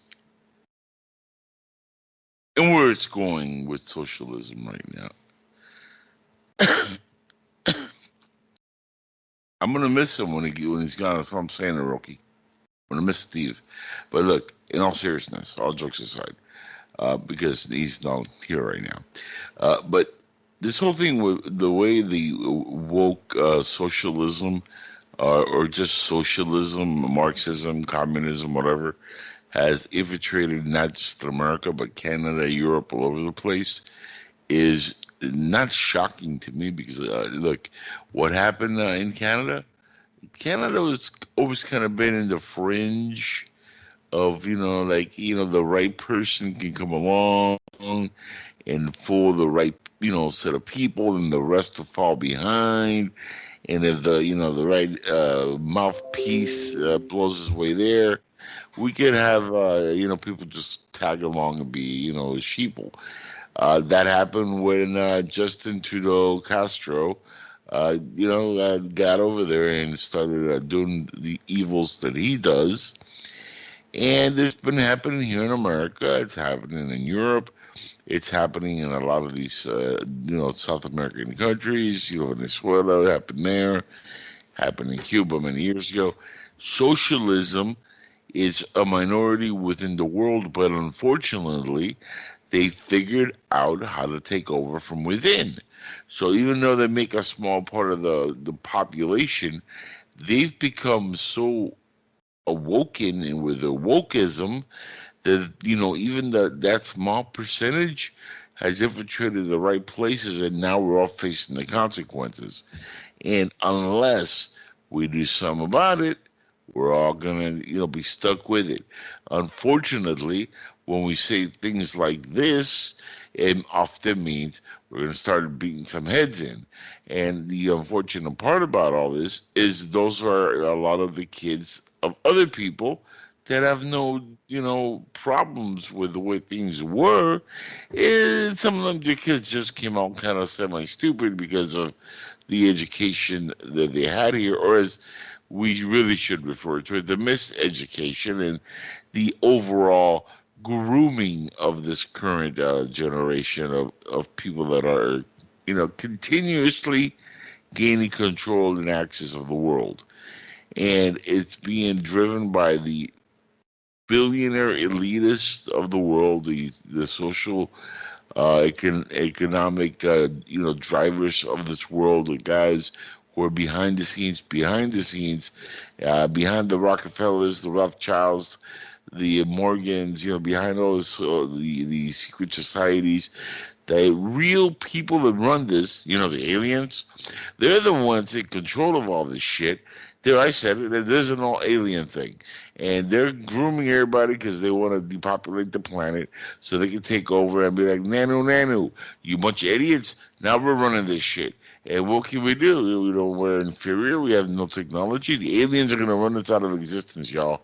That's what's happening, and you heard it here first. So if I get shot, I'm not suicidal, and I didn't shoot myself. But I'm telling you the truth.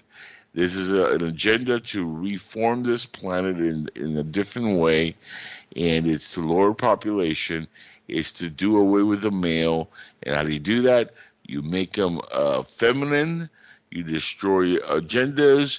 You destroy the family interior, households with fathers and mothers, right? You teach drag queen hour at elementaries in all kinds of grades you're not supposed to.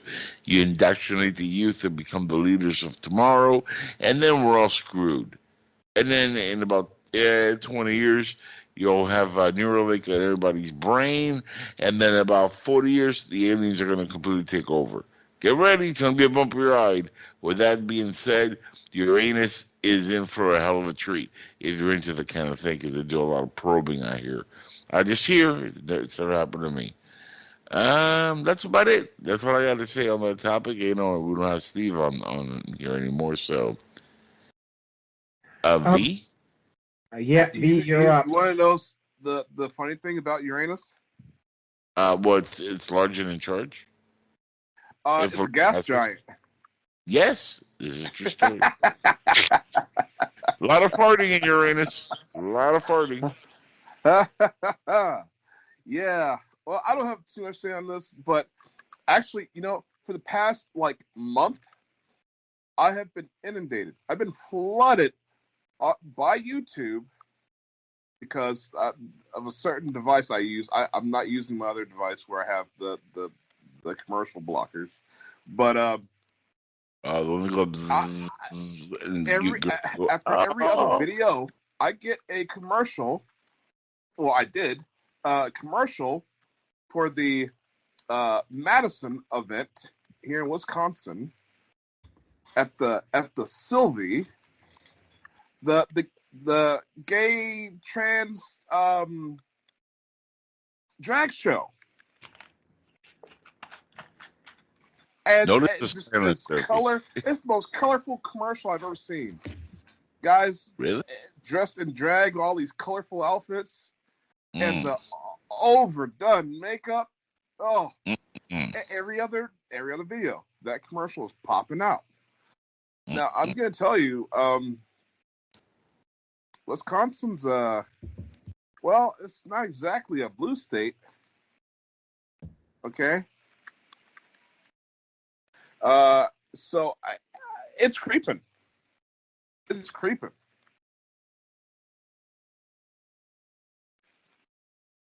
So, I mean, I don't know. If it weren't for my friends going out of town, I probably would have gone just to scope it out. Whoa. No. Because I gotta know. No, you don't. No. But with this agenda, I don't know if kids were allowed to be there. I don't know if alcohol was allowed to be there. I want to get a feel for what's really going on. Whoa, buddy. And not in my ass, okay? But I will say, though, a mouse to mouth. Whoa. And with that, next topic. Yeah, it's going to touch you feely, right? It's a hard one.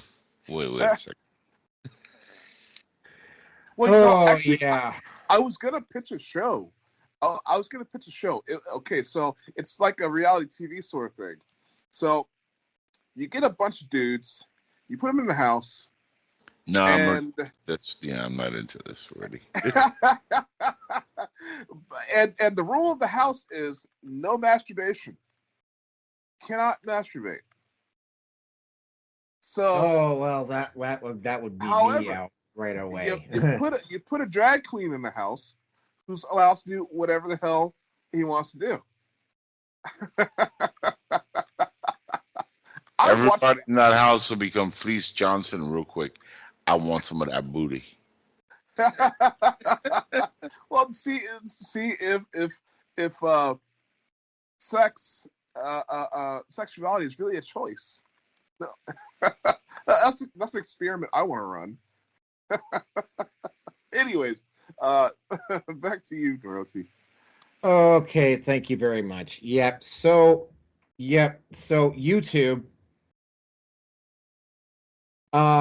because they can't censor enough, has decided that they are going to introduce a version of what they've got on X, which is community notes. Now, the community notes function got fixed on X/Twitter when people realized, and it was reported to Elon Musk, that the community notes function was being used to suppress certain content, which also kind of tells me how desperate the far left, the wokesters, are getting, that they would and we actually covered this at the time, and it's like it's becoming very clear that, well, Elon has done a fairly good job of purging a good chunk of the wokesters out of Twitter. He clearly did not get all of them, because it was at the time that it was very clear that somebody leaked this particular interview. Well, YouTube is going to introduce a community notes function very similar to what they've got on Twitter. And it's going to do the exact same thing. We already know how this is going to work. And as if YouTube is all not losing viewership at an extraordinary fast rate already, they are now losing. They're gonna lose even more people with this because we already know what's going to happen on YouTube with the community notes, right? There's going to be an organized group of people that are going to go in and they're going to use the community notes function to suppress certain content from certain content creators. Those content creators, like me, are just going to get sick to death of YouTube and they're just going to go elsewhere, and YouTube is going to lose even more of its base. And again, right, somebody's going to have to look that up. Not the Cardassian, the Ferengi laws of acquisition was one of the Ferengi laws of acquisition is like, don't insult your regular customers are as good as gold, are like gold, treat them well, right? It's obvious that YouTube. I just figured out what you sound like, dude. What do I sound like? Ferengi. Ferengi? Ferengi, yeah. Ferengi, yeah. The Ferengi laws of acquisition. And there's actually a book that actually publishes all of them, too. And that I read through it once, and I remember that particular law in there. And, we already know how this is going to work. And, of course, like, it's bad enough that YouTube has done all of the stuff that's already done, and they're going to and they've already put in some of their censorship modes to try to support Biden. Like, it's not going to have anywhere near the impact that it had 4 years ago because, everybody is ready for them. I mean, they did try to take a run at Rumble at one point to try and take it over, but actually they tried twice and it didn't work. But yeah, YouTube is going to introduce a community notes function to its videos. We already know how it's going to be used. Again, yet another reason why I will post up my content at YouTube, but I only post it up at YouTube for the sake of being able to transfer it over a lot more easily to the alt platforms. And with that, I'm going to turn it over to Roger. Yeah, that was weird when I heard you mention Ferengi, freaking, because I was sitting there thinking you sounded familiar. And you sound like what's his face, dude off of freaking Deep Space Nine. Deep Space Nine's his brother. It was his brother. Is it Quark or something like his name? Yeah, Lore, I think his name is. I'm not sure.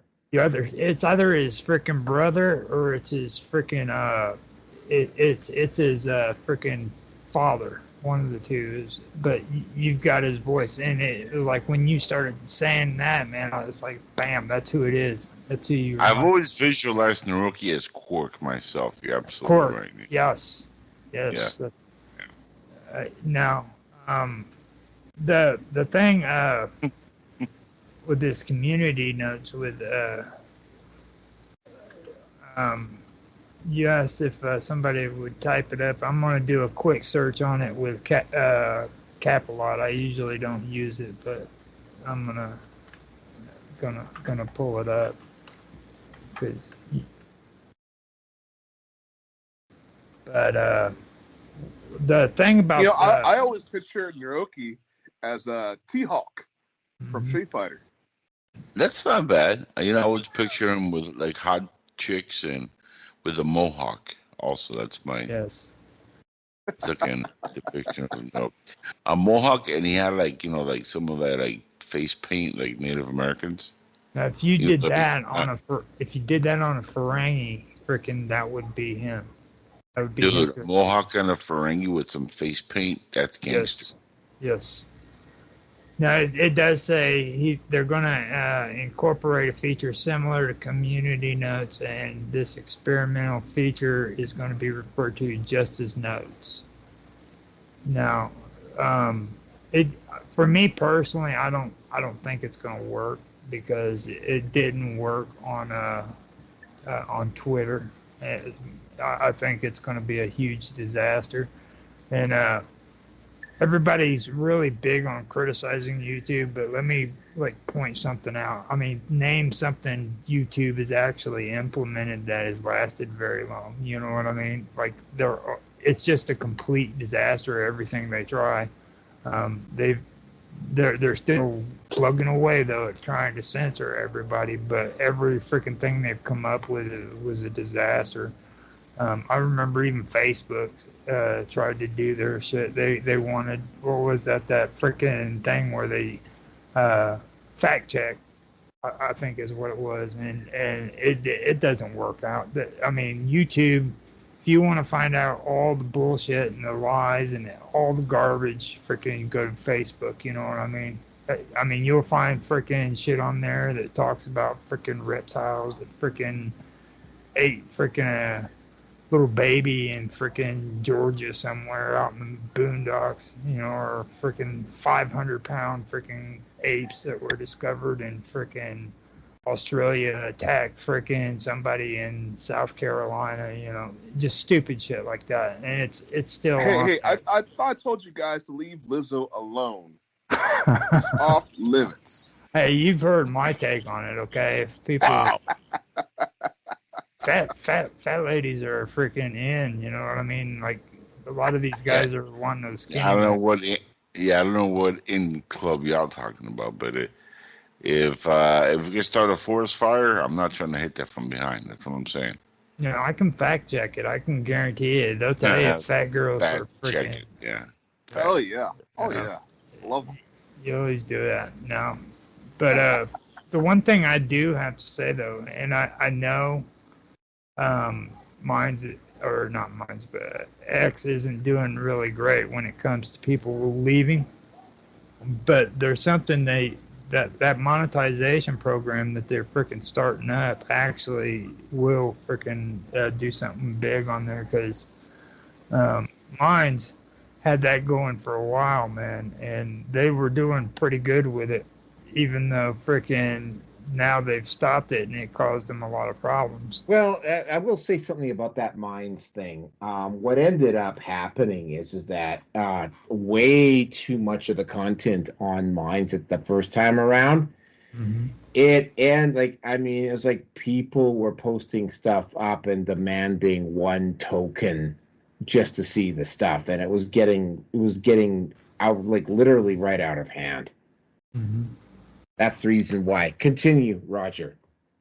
Now, the difference, though, with the ones with Minds and X, though, that I think is actually a better thing is they're not doing the cryptocurrency and they're not doing the token system.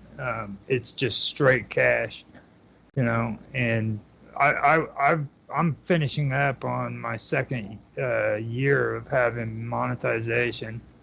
Or not monetization anymore, but like Minds Plus, and I'm done with it. But I can say that freaking before they ended that was a pretty legit freaking system. So, like if you do have like 200 freaking people on Twitter, and you do want to make cash, and freaking if it's set up the way Minds was, when you put a freaking post on there, you're going to start earning money off of it. You know, and if you don't want people freaking trying to censor you and shit like that, that's the route I would go with it. But I've been debating on doing it, because when I do my streams and everything, I'd like to make some money off of it. Because that's, I mean, you can talk shit all you want about people who want to freaking earn off their freaking content, but I'll be one of the first ones to say, yeah, I'd like to make a little bit of cash off of it, you know. I've been doing freaking Rumble for 10 months now, and I'm just now freaking starting to earn a little bit of pennies off of it from it, and that's because I had to stick with it and do it on a regular basis, you know. And I'm satisfied with Rumble. I like Rumble, but for me, I've been noticing that freaking if you want to get out of all that rat race and stop fucking contending with this bullshit like community notes and everything, freaking pay for it. I mean, it sounds shitty, but it's the truth. You know what I mean? It's $85 for that one. I was paying 65 on mines, or no, 60 bucks on mines, and then 85 is what they're wanting there. I've got the followers and stuff, so I'm thinking about maybe taking that route and doing it. And there's other alternatives. You don't have to freaking just go into these platforms and just because they're free freaking put up with their bullshit. There's a lot of different things you can do. Me and Mine's Gaming right now, he got me caught up on that Mint Me shit, and we're created our own Bitcoins, and we're wanting to set it up to where freaking you just start sharing content through freaking your own created Bitcoins and don't worry about any of that other shit, and it's even on a blockchain and everything. And so I'm going down different avenues when it comes to that. So that's about all I can really say about it. I don't really have very much argument against Twitter because I haven't found much use for it here lately. But I don't know. Maybe I'll give it a try. Well, it's no longer Twitter. It's now X.com. I refuse to say X. I really do. I'm serious. Like Elon Musk keeps wanting to put X on everything. But because that's his company, that's his brand. I mean, that's his. He bought it. He paid $44 billion for the artist formerly known as Twitter. So I'll give him the benefit of calling it X.com. When you pay that kind of bread, and you put the Twitter files out there, and you expose the evil stuff that was going on there, there's a little bit of my respect. You know the story behind X, right? Why he does that? Because it's good for business to open up and say, what? Yeah, the actual X. Why he chose X? No, enlighten me. Go ahead. He chose X because he wants an X corporation. Nothing but X. Yeah. X it out. Anyway, yeah, I'm gonna. Well, there's a whole story on it if you want to check it out. Like it really is an interesting story just on its own. It's pretty cool. So. Well, all I know is that he started on PayPal was like the initial company that he originally started on. You want to change that to X too? Well, XPal. yeah.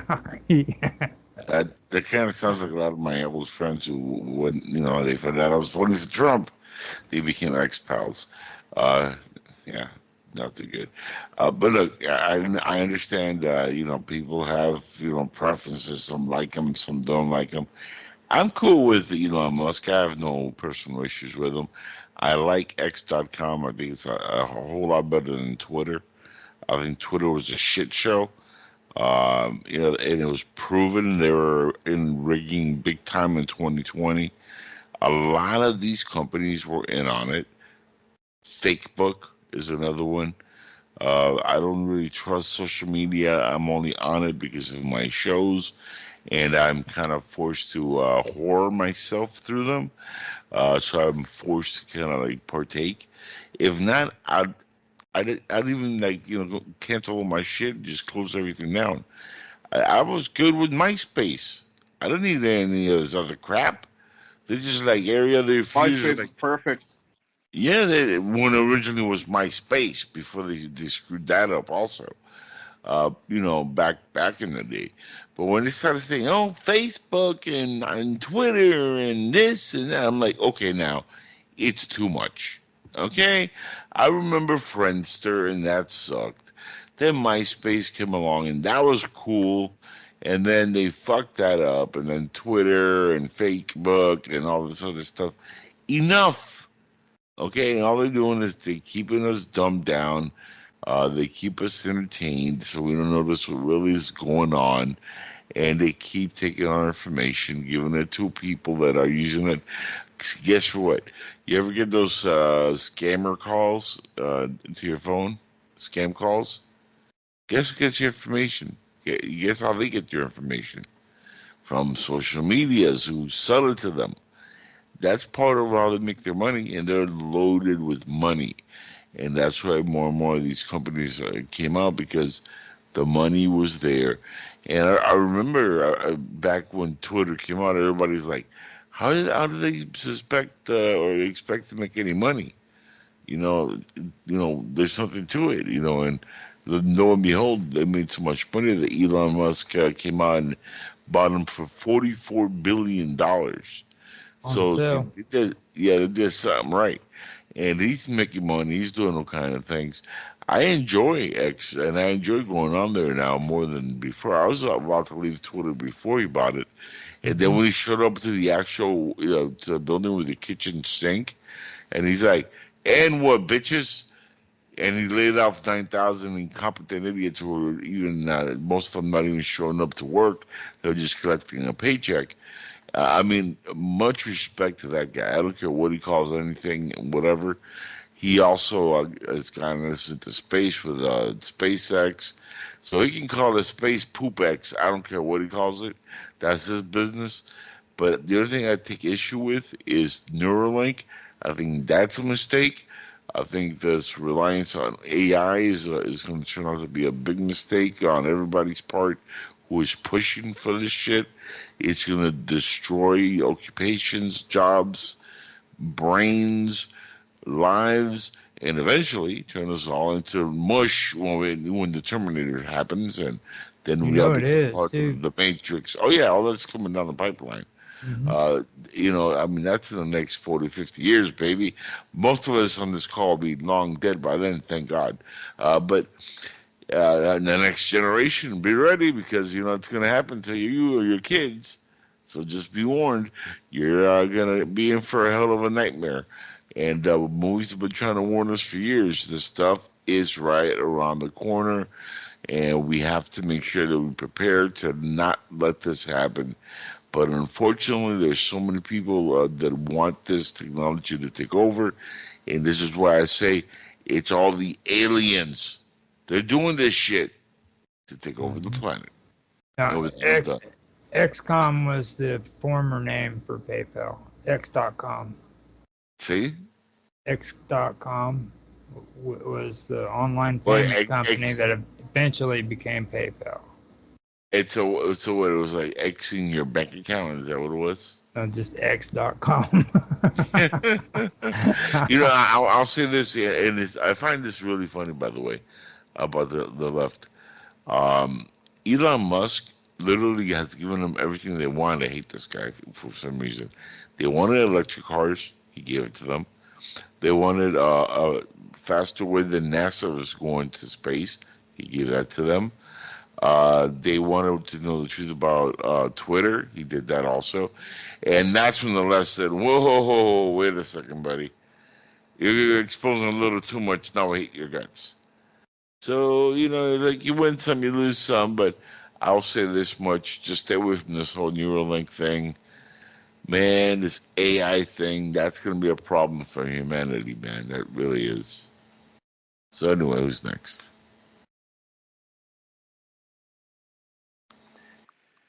Yeah, leave it to the party Cuban that likes X. Yeah, fair. No, we like cocaine. Don't make a mistake there. It's cocaine. Cocaine and beer. Don't fuck that up. X is for freaking teenagers, man. Don't you know? Yeah, X is for white boys and teenagers, and black girls like white boys. White boy teenagers. Yes. Well, those,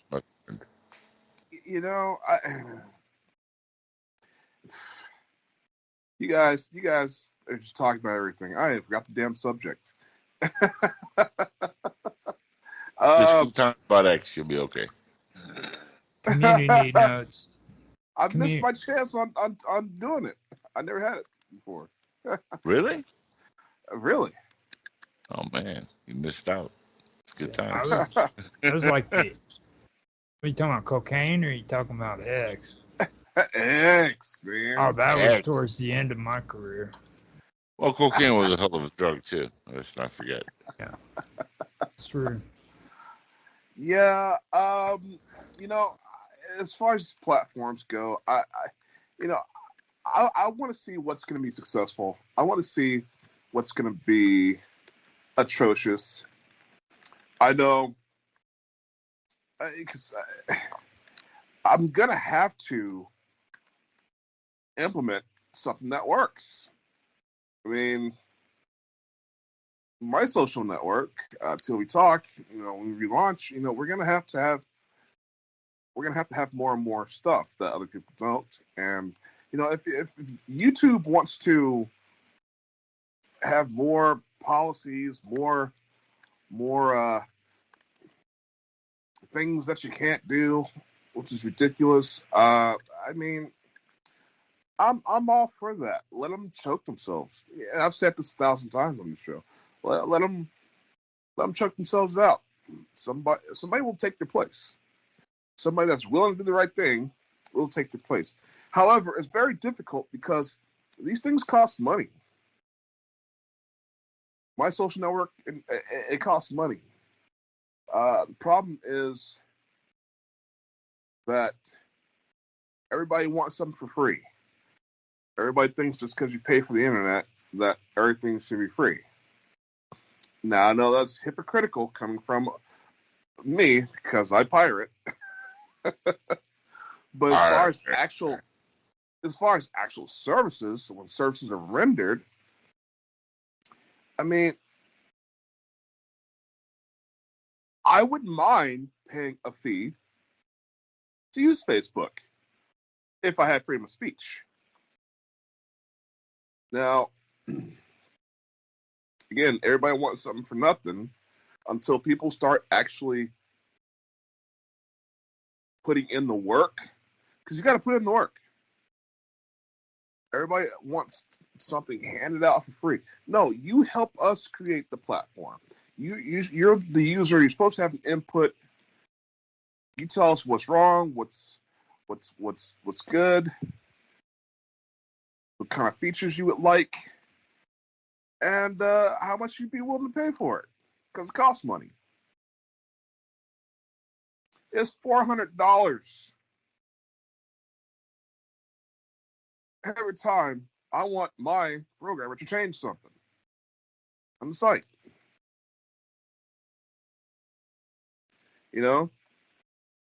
I've helped fund TLB Talk, and it's out of my own pocket. And then, not like we're a greedy corporation. It already has millions and billions of dollars. Technically, Facebook can run indefinitely because it's so freaking rich. Facebook has more money than some of the smallest countries. So Facebook can do whatever the hell they want. YouTube can do whatever the hell they want. They got the capital. They don't have to bow to anybody. So people just need to support the platforms that support them. It's a simple formula. But as long as we have,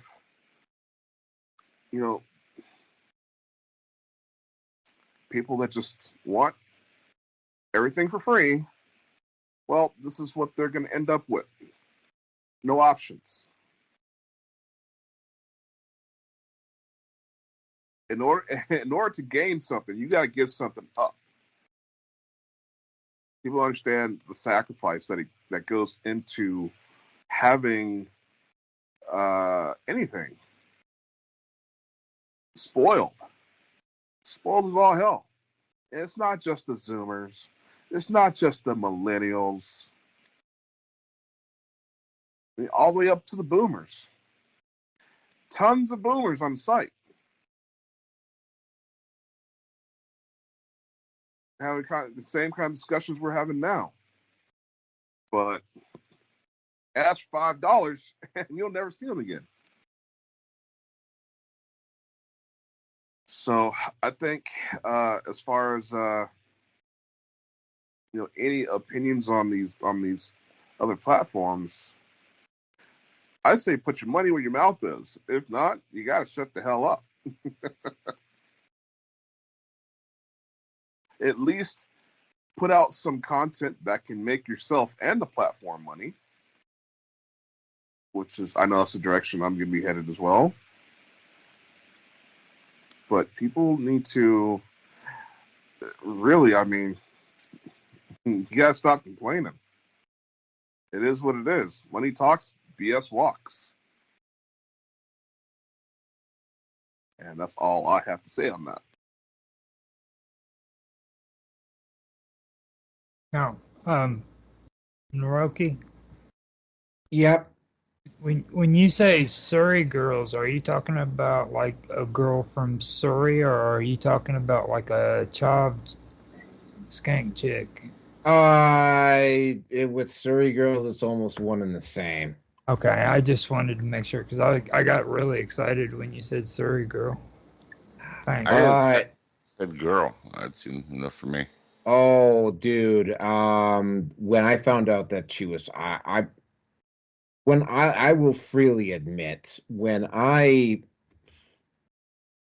had just, like, I mean, I knew that Lauren Southern was from the Lower Mainland, like I was, but I had assumed that she was like from like West Van or one of the wealthier neighborhoods in the Lower Mainland.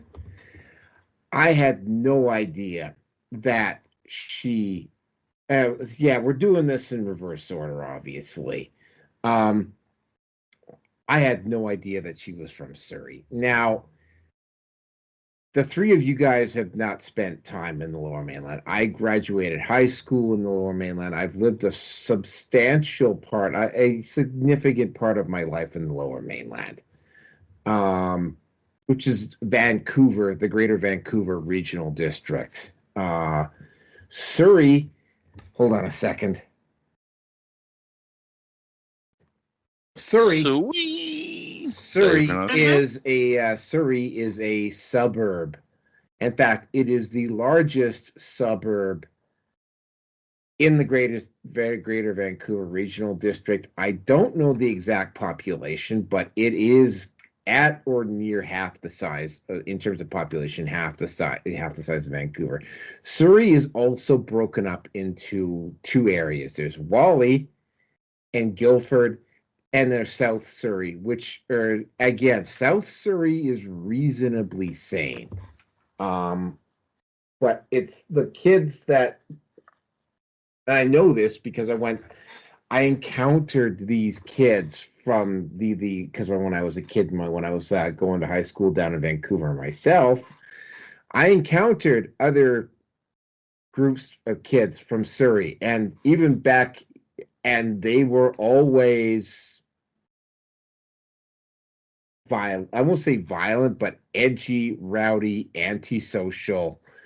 Not particular. I mean, they were. Some of them were okay guys. Don't get me wrong, but I mean, consistently, if you heard about some kid doing something fucking stupid in the Lower Mainland, it was usually somebody from Surrey that was doing it. Now, one of the long-standing jokes about Surrey are these Surrey girls. Now, there are so many jokes about Surrey girls that, I mean, I could be here for a while telling you all. The most common one is, what do Surrey girls do when they get up in the morning? They go home. Like, they've all heard that. How much is a Vancouver hooker and 3 Surrey girls? Regular price, $5, $5, $5. Surrey. Surrey girls, to quote, like I say, I'm sure there might be a neighborhood like this. I'm sure there's a neighborhood like this in almost every major North American city. In fact, every city in the world. Surrey is that place. Wait, hold on. He said $5. Yeah. What? Do they have penises or something? What's wrong with them? No, just let me finish. Let me just finish. Okay. You have like really expensive sluts too, though. Have you ever heard of the 3 freaking cents in a bubble gum freaking saying here in the United States? No, I haven't. Yeah, the you bubblegum freaking triplets. you give our sluts 3 cents and a freaking piece of bubble gum. Freaking 3 cent, or no, a piece of bubble gum so they can freaking chew it after they suck your dick, and then 3 cents for another piece of bubble gum. Whoa, it sounds like Puerto Rican chicks. Yeah. Okay. So let me just finish. Let me just finish about Surrey girls. Shit. Yeah. No, Surrey. To quote, I'll just make it there. The Surrey girls have reputations for being very slutty. Puerto Rican chicks. But let me. This is in regards to Lauren Southern, though. To quote one, and with all of that promiscuous behavior, the word that best describes Surrey girls is those hoes ain't loyal. Now, you look at Lauren Southern, you look at some of the behavior that Lauren Southern has displayed over the years, basically going wherever the wind blew her, switching loyalties, suddenly flipping around, just consistently not being not even being loyal to the father of her, going down to Australia and challenging the government down there, and then marrying a goddamn fad. I don't know so much about her being like a white nationalist, because I don't think she is. But I mean, it's like Surrey is also a quote unquote very diverse place.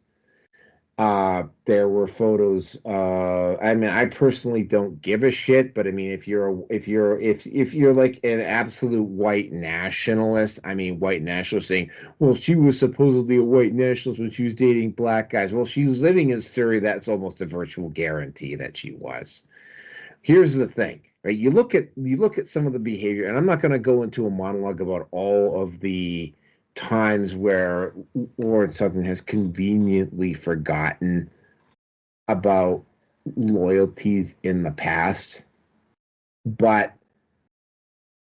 that is classic Surrey girl behavior. Just forget your loyalties.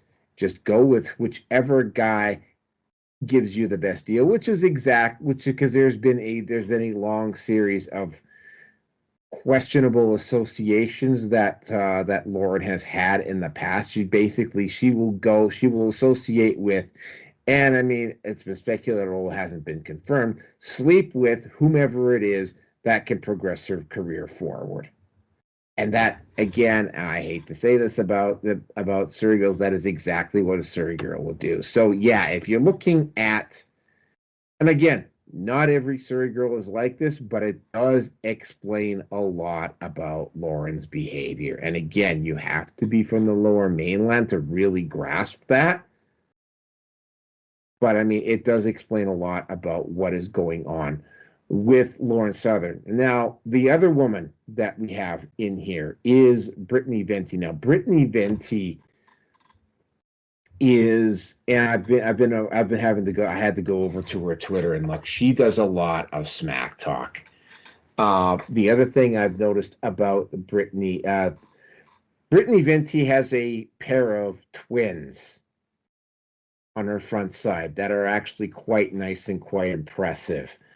Brittany Venti is also very similar to Lauren Southern in the fact that she will probably give her sexual attentions to whichever guy can afford her, or whichever guy can move her forward. Now, one of the things that she did probably less than a year ago is she hooked up with a Manosphere content. This, by the way, after continuously trashing the Manosphere for several months before even hooking up with this guy. She hooked up with this guy who is a master content creator, otherwise known as Think Before You Sleep. Now, she did this just before she tried to get she literally, I don't know whether, well, actually, Rollo Tomasi claimed that this stuff was sent from Brittany Venti. Brittany Venti apparently sent Rollo underage nudes. Fortunately, Rollo is internet savvy enough to not open them, but he did send a reply back to Brittany, saying that you just broke the law, but he chose not to actually pursue it with her. Brittany Venti has been noted for trash talking, especially guys in the manosphere, quite frequently. And the fact that she ended up hypocritically hooking up with a guy in the manosphere, and this guy called Think Before You Sleep, was, I don't know what the hell he was thinking. But I mean, if you're going to do manosphere content, don't hook up with a woman that trashes the manosphere, because it's just ultimately it's not going to work. And Think Before You Sleep was told this multiple times. In fact, there was an individual called Undead Chronic who did an absolute roasting of Brittany Venti, and he was on the record as saying that this relationship is not going to last, and that it, in some form or fashion, Think Before You Sleep is going to be out a few $1,000s before the breakup. Well, guess what? They broke up. Think Before You Sleep went on a podcast and said that Brittany Venti and him could not come to a compromise on a particular situation. Speculation is that involves sex. Here's the thing. Think Before You Sleep and Brittany Venti had the engagement ring posted up at her Instagram page. Brittany Venti, Think Before You Sleep, bought a $20,000 engagement ring for Think Before You Sleep, for Brittany Venti. She has not returned it. And the part that is really unfortunate for Think Before You Sleep is that now his credibility as a manosphere content creator has been completely destroyed, because one of the big, especially if you're a MGTOW content creator, right? It's not one of the, there are no written rules in MGTOW, but if there was a written rule in MGTOW, one of them is that you don't fucking sell out for pussy. And that is exactly what he did. Like, you don't just forget everything that you've been hearing in MGTOW because suddenly you got a chick and she's giving you a blowjob, right? And that's exactly what Think Before You Sleep did. He sold out. He completely destroyed his credibility. He's not getting it back. Also, he was a knowing participant in the attempt to get Rollo Tomasi banned off YouTube and potentially criminally charged. So yeah, gonna be straight up here. This stuff is definitely more of a manosphere thing, which is why I kind of would have wanted Rearson on tonight. But yeah, the actions of both of these women in the past week or so went exactly to term. And of course, yeah, Lauren Southern being a Surrey girl, yeah, again, right, I'm sorry if you don't live in the lower mainland and you're not necessarily fully grasping this, but yeah, I can tell you right now, Surrey girls, them hoes ain't loyal, and it's off to you, Roger. Okay, so now Brittany Venti, is she freaking a Surrey girl? No, she's not. Okay. I didn't know for sure. Now, with think before you sleep, I think I've seen him around on the internet. Now he's not really all that great looking himself, is he? Oh no, it's been speculated that this may have been one of his first time he's actually gotten what you call because like Brittany Venti, her face isn't her eyes are really far apart. Like her face isn't really all that spectacular, but she's got a body that could cause multi-vehicular pileups. Yeah. Well, I mean, from what I've seen of her, freaking, it's hard to tell if some of those are even her though, because like in some of them she's got small boobs, and then in another one she's got big boobs. So it's like freaking, I don't really know for sure, freaking, something's being fake there or not, you know. But the thing that I say, like, I can understand why he freaking actually fell for that, because a lot of guys who haven't had too many opportunities with chicks, they usually fall for them. You know, it's kind of like these guys that run around calling themselves feminists. You know, I get a kick out of it because I'm a 51-year-old man. Okay, a feminist is a freaking woman. Period. I don't even care if women call themselves feminists or not. You know, but like when a man does it, I'm sorry, but you're a pussy whoop bitch. You know what I'm saying? Like, fucking shut your mouth. You're not a feminist. That's your freaking woman. You're saying you're a feminist because you're afraid your woman's gonna whoop your ass. You know, and like that's kind of how I feel about that. And like a lot of guys who freaking don't really get laid very much when they're young have a tendency of freaking becoming that way. You know, like the first nice looking chick that comes their way, they fall in love with them. And they'll do anything for them and say anything, you know. And that's kind of how I see that with him. But this other chick, freaking the first one, Lauren Southern, she's interesting though. It sounds pretty interesting because what I found out about her, like she is very controversial, and like when you was talking about white nationalists, that's something I was talking about with the other stuff. You know, it's really weird how it is with the British, and well, I mean Canada. You guys are British too, I guess, if you really, you know, maybe not, maybe colonialists like we used to be, but you know, the white nationalist thing I've been noticing is kind of like taking over freaking the conservative parties. At least it appears that way. And it's strange how this is made out. And like she's it's a weird kind of conservatism too. Like she's actually freaking activist and shit, and doing stuff like that. Like here in the United States, like you don't, as a conservative, you don't go out there freaking holding hands and singing freaking kumbaya, you know, and shit like that. So it's really strange how that is. But I mean, that's interesting. I'll stop there. But she has a hot body, right? Yes, she does. Yeah, she's got a wicked body. Because, you know, the reason I say that is, you know, she's an activist, but at least she's got that going for her. So porn maybe in the future. I mean, unlike certain girls are now illegal, like Greta Thunberg. I mean, this poor girl has no chance in anything. She's a dropout, moron, wrong about everything.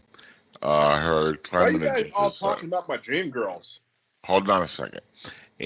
Greta's your dream girl at Nightmare on Elm Street. What kind of dream are you having? I mean, V is it for like Freddy Krueger 5? What's going on here? But anyway, Greta has no chance of being anything but what she is, which is a loud piece for the left, talking nonsense, spewing garbage. But at least this other chick has a nice body on her. She has that going for her. Other than that, I really don't have much to say on this chick 'cause I don't really know much about her. I don't even know what she looks like. But I hear good things about her body, so now I'm going to do a little research. Now, Roger, did you look on Google for her images? I went to Bing. If you want to find all the good stuff, you go to Bing. Don't go to Google. No, that was a trick question because you would have been like, yeah, I went to Google Image. I would have been like, aha! Everybody knows. Everybody knows you go to Bing. Well, I mean, it's just, if you look at her body, it's two different features. You know what I mean? Like, there's one where she's on the couch and stuff for motherless. And then, like, they've got another one where she's supposed to be on Spank Bang. And like, there's just too many inconsistencies in the search engine when it comes to what she looks like. It's just, it's hard to really tell. That's sad. I hate when I'm trying to look at, celebrity porn and I can't even trust that anymore. Step your game up, people. Come on. You know how many times I'm trying to see Daisy Ridley's titties? I guess I'm a big booby chick, and now I look at her movies, and I'm like, this chick is flatter than the wall. Come on. I would just, give me her nipples. At least be real with it. And then it's like one image of her, and like she's a corpse on some cold case show, and I'm like, I don't want to see her dead laying on a slab table. That's not. I want to see Daisy Ridley, Rey from Star Wars, titties.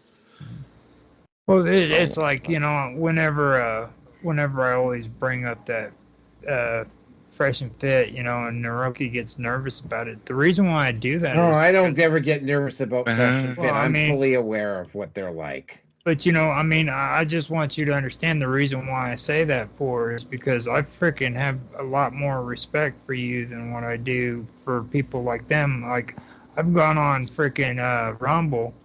And these idiots get on there and they freaking take these slutty freaking bimbos, which freaking that's what these girls are. They got big tits and they put them up there, and freaking and they're just doing it so they can freaking get views, And then nothing wrong with that, brother. Nothing wrong with that. But then they play it off like freaking they believe in God and freaking all of these women are nothing but whores and. Have you ever watched Spanish TV? Well, I'm just saying. I mean, if you're gonna freaking be saying something and speaking about something, you need to stand for something. You know what I mean? Don't say you believe in Jesus and then freaking put a freaking hot chick with big boobs on your freaking stream. So you can get where in the Bible did Jesus say the hot chicks with big boobs was something bad? And you know what they're doing. You know what they're doing. Come on, I know what they're doing. I mean, everybody does. So. Watch some Spanish TV, you'll be shocked because I love every show. Every show has like chicks with big boobs. It can be like the other girls, chicks with big boobs. The girl who introduces a guy on his own Spanish show, chick with big boobs. It's like Salvador Gigante, Don Francisco, and who were there with them? Chicks with big boobs. Doesn't matter. They can take the cops. Dub it in Spanish, and just somewhere in CGI, there's going to be a bunch of chicks with big boobs. Even scenes where they weren't supposed to be there. Man, I've noticed that Latina women are actually curvier than average. I have noticed that. Yes. So hot. Anyway, continue, Roger. Or are you done? Hello? I think he's done, dude. Okay, then you're up, Angel. That's why I started talking. Yeah. Well, welcome to the show, Naroki.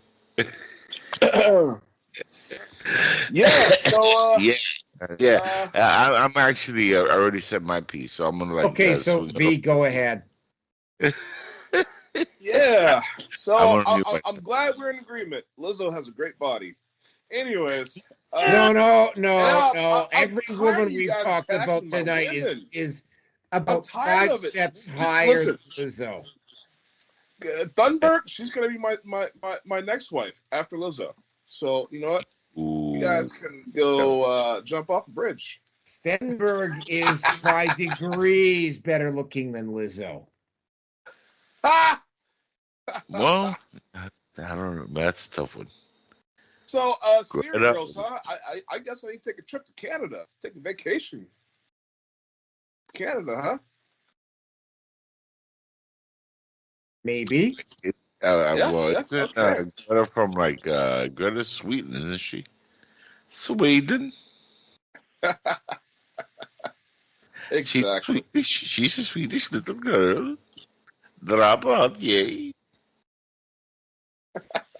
Yeah, I you know what? Some parts of the world, women are going to be sluttier than others. I think, you know,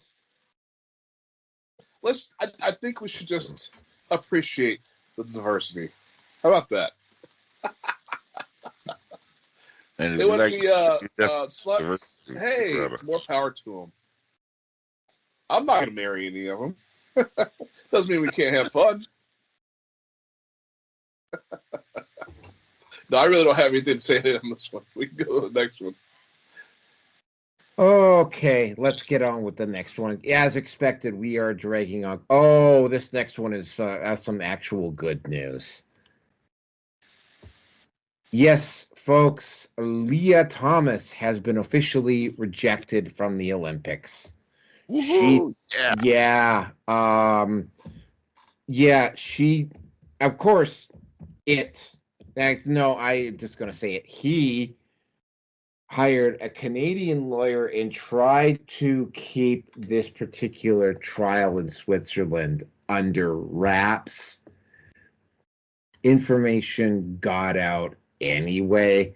It was very obvious that this was kind of like a shot in the dark. He did specifically hire a Canadian lawyer and a Canadian firm to do this, because if he'd hired an American firm, they would have had to legally report what they were doing in the U.S. system as opposed to doing it in Canada, where they maybe weren't paying as close attention to it because it wasn't actually involving a Canadian athlete. And again, bringing up Canada or some specific place that I live here, the Canadian media up here is really strange. They have an obsession with Canadian content, and Lia Thomas hiring a Canadian firm to go and challenge this would not have raised any alarm bells in Canada. But it's all for naught, because the whole thing went down in flames because the court ruled against Lia Thomas, which is exactly what I was figuring they were going to do. But you know what? The whole concern with this particular situation, though, was because it's the Olympics and because the Olympics are woke as all hell, that there was actually a legit possibility that this case might have actually gone through and that Lia Thomas would have been allowed to compete at the Olympics. Apparently, the vote was unanimous. Lia Thomas is not going to be racing, not going to be swimming in the pool in Paris in a month or two. Yay for that. Some good news for a change. And with that, I'm going to turn it over to Roger. Actually, believe it or not, they're getting a lot of publicity down here too in the United States. Like the conservatives have been putting it up on their freaking Fox networks and shit like that, left and right. And I think even Sky News has something coming out of Australia from the last thing I seen on it.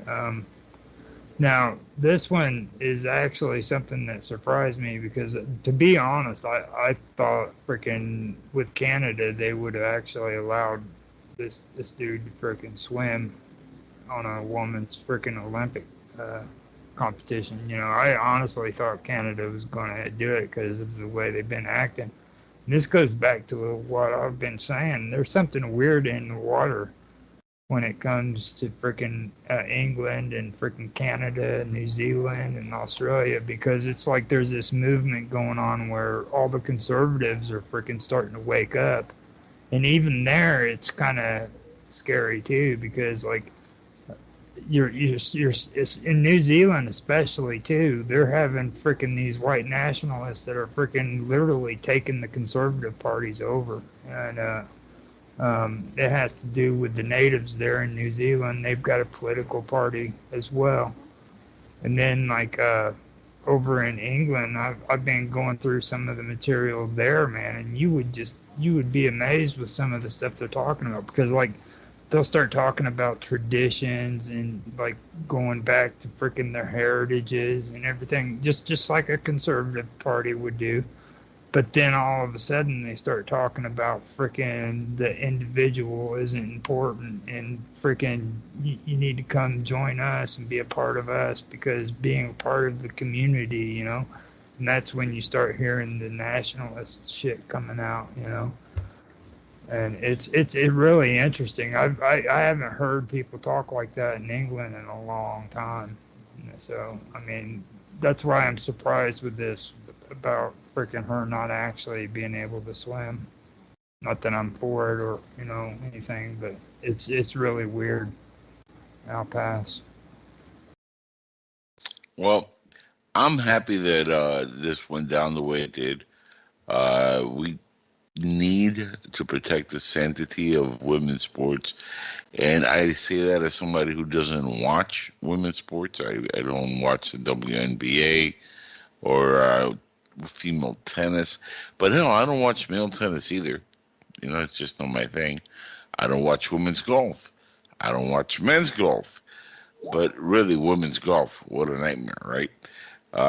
Look, there's a place for all these sports. Genders are there for a reason. The last thing I want to see is a woman trying to pitch to like Shohei Ohtani and give up 25 runs because she can't pitch in the majors. Let's be honest. There's certain things the men can do the women can't do at the same level that men. This is why we have individual things in sports.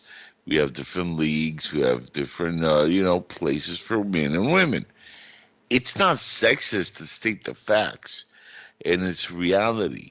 Okay, it's reality that when you're born a male, you have several chromosomes that are making you a man, right? That's your gender.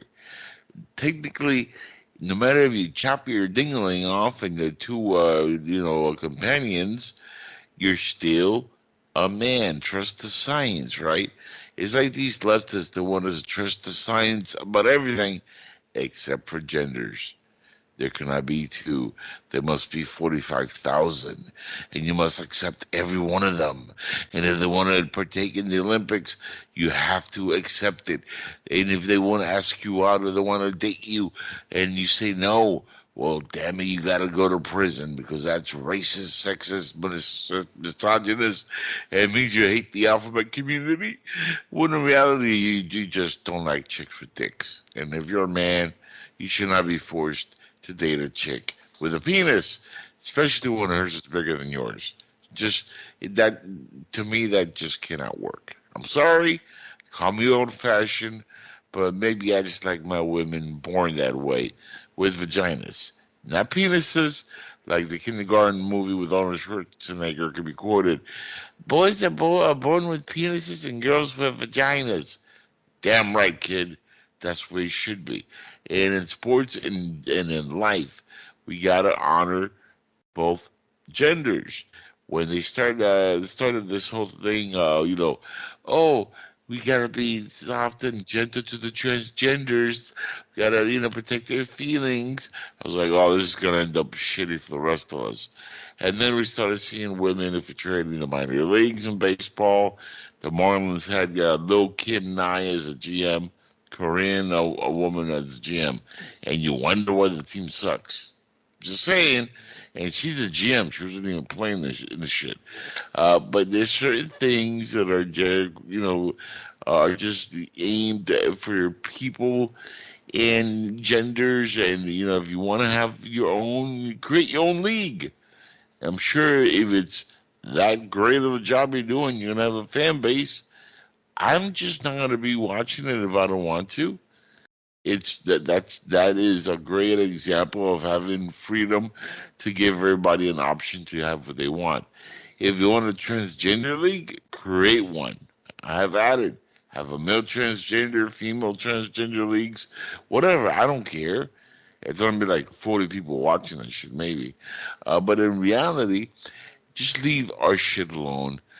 This Lia Thompson, whatever, this dude is a moron. He's doing this for the money, the fame, the power, the fact that he's getting away with it, and he's stealing, education, money, positions in contests that belong to women who have been actually doing the hard work for years, trying to get in these sports, trying to make a living, trying to make a name for themselves, and then they lose to a flipping guy with a penis the size of 8 inches. That is not cool. I don't care how much testosterone he's taking, he still has his ding-a-ling intact. That makes him a man. I don't care how much female hormones he takes. He's a man. Done. End of story. And with that, I'm finished. Yes, 4 inches. I agree.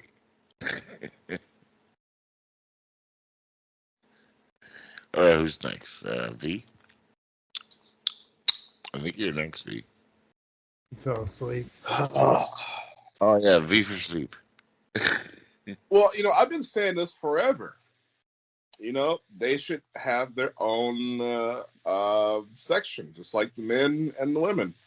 You want to have that non-binary stuff, well, then create the league. And another excuse would be like, oh, well, it wouldn't be accepted. Look at the past women's sports, how they started and all fizzled out. Well, that's a risk you got to take. However, in my opinion, I think it's a big money maker. Now, this is the businessman in me that's talking. I don't know about you, but I think they would pack the house. If the Olympics had just added on trans section. No, not the Olympics. Oh, you'd have everyone from the supporters. Woo! LGBTQ, woo! All the way to the people who just want to gawk and troll. You're gonna have, and everybody else in between. It's such a moneymaker. So I don't know why they just don't do that. I don't know about you guys, but if they added just the trans games, I would watch it. I'd be glued to the TV. I wouldn't. just hearing you say that ooh thing, that was traumatic as hell, dude. That's pretty rough. You could have like RuPaul hosting the drag events, by the way. No, it would be a spectacle. Yeah. It would be a spectacle to watch that. Yeah, testicles. Well, I would still watch it because it would be such a spectacle. However, for League of Their Own, you remember that movie? He's got a point. Like, that's a true story, and like people came from everywhere just to watch women play baseball. Yeah, but that was different. That united the country because men were out fighting wars and shit. Like, this is just a bunch of drag queens. Like, we have to have everything now. We have to make everything queer. Well, I mean, women's sports dying, that's not anybody's fault. I mean, I personally, if I'm going to go and watch sports, I'm going to watch women's stuff. Me personally. I mean, what can I say? I'm a goon. I love the roller derby but girls. It's women's sports. Like what? Like female tennis? You can see them thighs and shit. You like... Listen, there's women's football and lingerie, dude. Oh, the lingerie football league. Yeah, that is fun. The female football league. The roller derby girls. Hell, I like the the curling. That's my favorite. Right. But what's the one thing V universal about them all? They're like the female leagues. Like, hey, that's cool. But and it sucks that there's no more female footballs because those girls are hot. I would rather support. To be honest with you, I would, just because I'm such a goon. I would rather watch female sports than men's sports. I want to see them bring back objectifying women. Ladies of wrestling. That's what I want to see. Glow. Would I be objectifying the women? Yes. Yes. Would I watch it to see their skill? No. But who cares? They'd have an audience. They'd have paying customers in the seats. Now we saw what happened, right, with the WNBA, how they can't fill up the stadiums. Every game I saw of the women's football leagues, those stands were full, not an empty seat. Why did they stop that? I don't know. Maybe they saw all this wokeism coming, and they just said, "Hey, we gotta shut this down before we get sued." I don't know. That's just I don't think. Yeah, I don't really think that the lingerie football league was interesting. I saw great games online. Those were very athletic women. Yes, they were. But yeah, well, first of all, they weren't getting paid. The women were not getting paid particularly well, and they were doing full fucking contact. So I mean, there were women risking serious injury in that sport. Exactly. But they had a movie out back in the 80s or early 90s about this girl, and you can find some of her videos on YouTube today, but freaking she actually played college freaking football, okay? And the thing of it is like freaking she made it all the way through and did freaking an excellent job, and she could not freaking go on to the NFL just because of her gender. Well, it's not just it's like I'm betting she was probably a kicker. No, she was she could on her videos on YouTube, like she does like tricks. She can freaking take and like stand all the way on the other side of the freaking basketball court and freaking make a basket with a football. Are you talking about that one lady who got a chance to get on the team and she failed the kick? No, she literally got turned down off of the NFL after college because freaking she was a female. I mean, she was awesome. She could have actually been a professional football player and had a good career. Well, I do believe that continued, or maybe it's a different person, but this woman got a chance to become a kicker. She kicked the ball. I don't even think it went 10 yards before it hit the ground and started flopping everywhere. Now, her excuse is that she was nervous. So they're like, okay, well, she didn't get another chance, but somebody else came and filmed her just to see if she can do it. And she screwed that up too. So it's like, why are you even... Stop. Dreams, but sometimes you gotta wake up to reality. You ain't gonna be a kicker for the NFL. It's not gonna happen. However, I don't know. Lia Thomas, his career's over. I think the decision that was made. However, his move should have been to sue the Olympics for not having a transgender category. That's what would have got him what he wanted. No, but see, that's kind of ridiculous because how could they foresee needing a transgender category?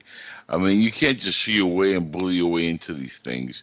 You got to start motions, go through the right people, and if it's something that the league or the Olympics want to incorporate, then they do it. I mean, you can't just say, you know what, you've never had it, so I'm suing you. Transgenders weren't a big deal 40, 50, 30 years ago. That's the thing now. It's like you can't make up, for shit that's going to happen one day in the future and say, okay, we got to have a computer, department here that only robots participate on this part of the Olympics. It's the robots Olympics now. That'll Yeah. be one of the games. You can't just do that. That's stupid. Have you seen what's been going on in the world, man? Yes, transgenders are suing for there not being specific transgender things. Oh, I understand that, but it's so stupid. It doesn't make it any less stupid. Two wrongs don't make a right. Even though it's stupid, they're going to try because stupid people keep doing and trying stupid things. And when you have the right people in place that are stupid enough, they go along with stupidity. And this is how we end up with Idiocracy, the movie. That's what we need to stop. It might be stupid, but I do believe it is something that should be implemented. There should be because I mean, if he actually went through the surgery, I still wouldn't agree with him being in a women's league. However, she wouldn't be forced to do the men's league if he'd just gone through the surgery. He couldn't be forced. So that would so that would just create that void, that vacuum. Yeah, create the trans category. So at that point, I mean, it's so much money. I don't know. I think in terms of money all the time. Just think of how many people will be like, oh, snap. I could probably get a deal with Nike if I could cut off my penis. Yeah. You're gonna have surgeons. You're gonna have like TV shows with just surgeons who can create the best trans athlete. Yeah, no. That's a reality TV show I would watch. I know. Wrong, No. maybe. Would be entertaining as hell. Yeah. So, anyways, I'm done. You remember the Wu-Tang Clan, LV? Remember them? Wu-Tang. Who can forget about Wu-Tang? Okay, well, there's a member of the Wu-Tang. There's a member, like one of the side shoot members, smaller known member, who cut his penis off. And the people were like, are you crazy? And he was like, yeah, it was too big. And he's like, but why'd you cut half of it off? It's still too big. Well, Wu-Tang, baby. That's all I got to say. Actually, the girl I was thinking of was Tammy Maida, and she was actually from British Columbia. And it wasn't college. She was a junior varsity quarterback. All right, Wu-Tang to her. In 1981. She also became freaking homecoming princess, as well as freaking being on the varsity quarterback for the high school. But she ended up freaking being one of the people that just didn't get a break because she was a chick, and she was freaking a damn good freaking quarterback.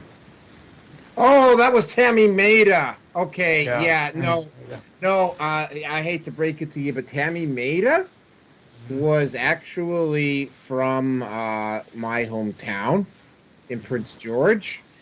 I knew, and she's in the same grade as I am. Tammy Maida was very athletic. She's pretty. Because she was athletic, she was pretty hot.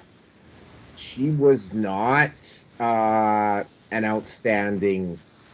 She was okay as a quarterback. The problem with Tammy Maida was the fact that it was good up to a certain point, and then when she hit a certain, what happened was when she got to about 15, 16, 17, when the boys started really adding bulk and muscle,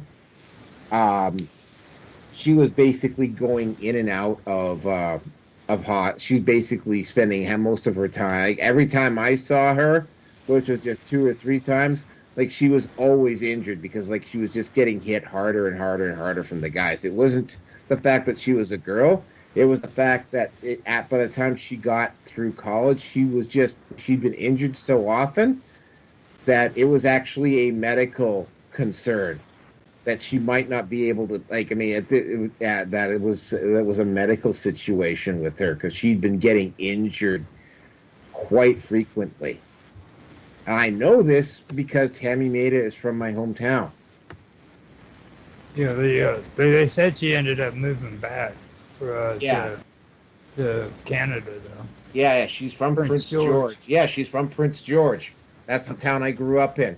I know that. I said British Columbia. I mean, I didn't say which area. So. Yeah, well, I mean, if it's a female quarterback that was playing football in BC in the 80s, that was Tammy Maida, and she's from my hometown.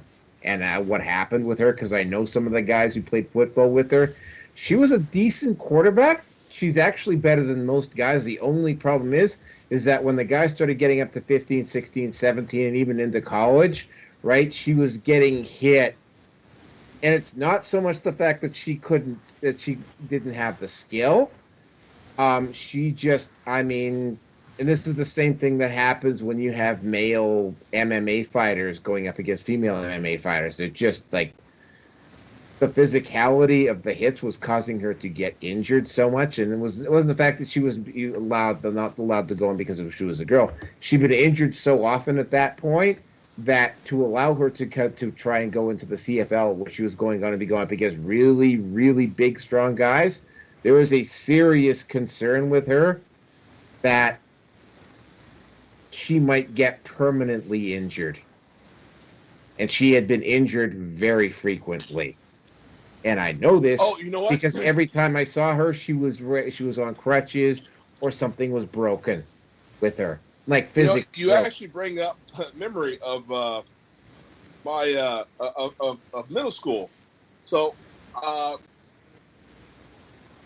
played football in junior high, and we had a girl who, my God, she had the legs of a horse. She was officially a part of our football team, although she never played or came to practice or dressed out. Wouldn't let her play, even though she was officially a part of the team. This girl could squat 450 pounds. Let that sink in. Oh, I'm not saying that there are women that are not physically capable. Roller girl derbies. Bad. That's how powerful she was. Oh, I'm not saying that rarity. I'm not saying all women will be capable of doing what she was able to do, but there are some. Yeah, there are some women that are capable of doing it. It's not a question of whether they have the skill or whether they're physically capable of it. It's the question of, weaker bones, less body mass, and it's like at the elite level. And let's not kid ourselves here. I mean, the CFL is not the NFL, but I mean, if NFL players that come to play in the CFL, with very rare exceptions, they're not actually as dominant as you might think they are, right? There's a lot of NFL players that have come up to Canada thinking that it was going to be an easier time of it, and found out that it's like, no, it wasn't, right? It's not the NFL, but it isn't. And it's not the same caliber as the NFL, but it's not that far behind the NFL in terms of the physicality and the skill of the players involved. And it was like, you get smacked really goddamn hard. Well, I'm going to tell you, this girl was like is twice as thick as me. She could take my lunch money anytime she wanted. You guys want to hear some interesting things that happened in freaking in his hometown when she came back to Canada?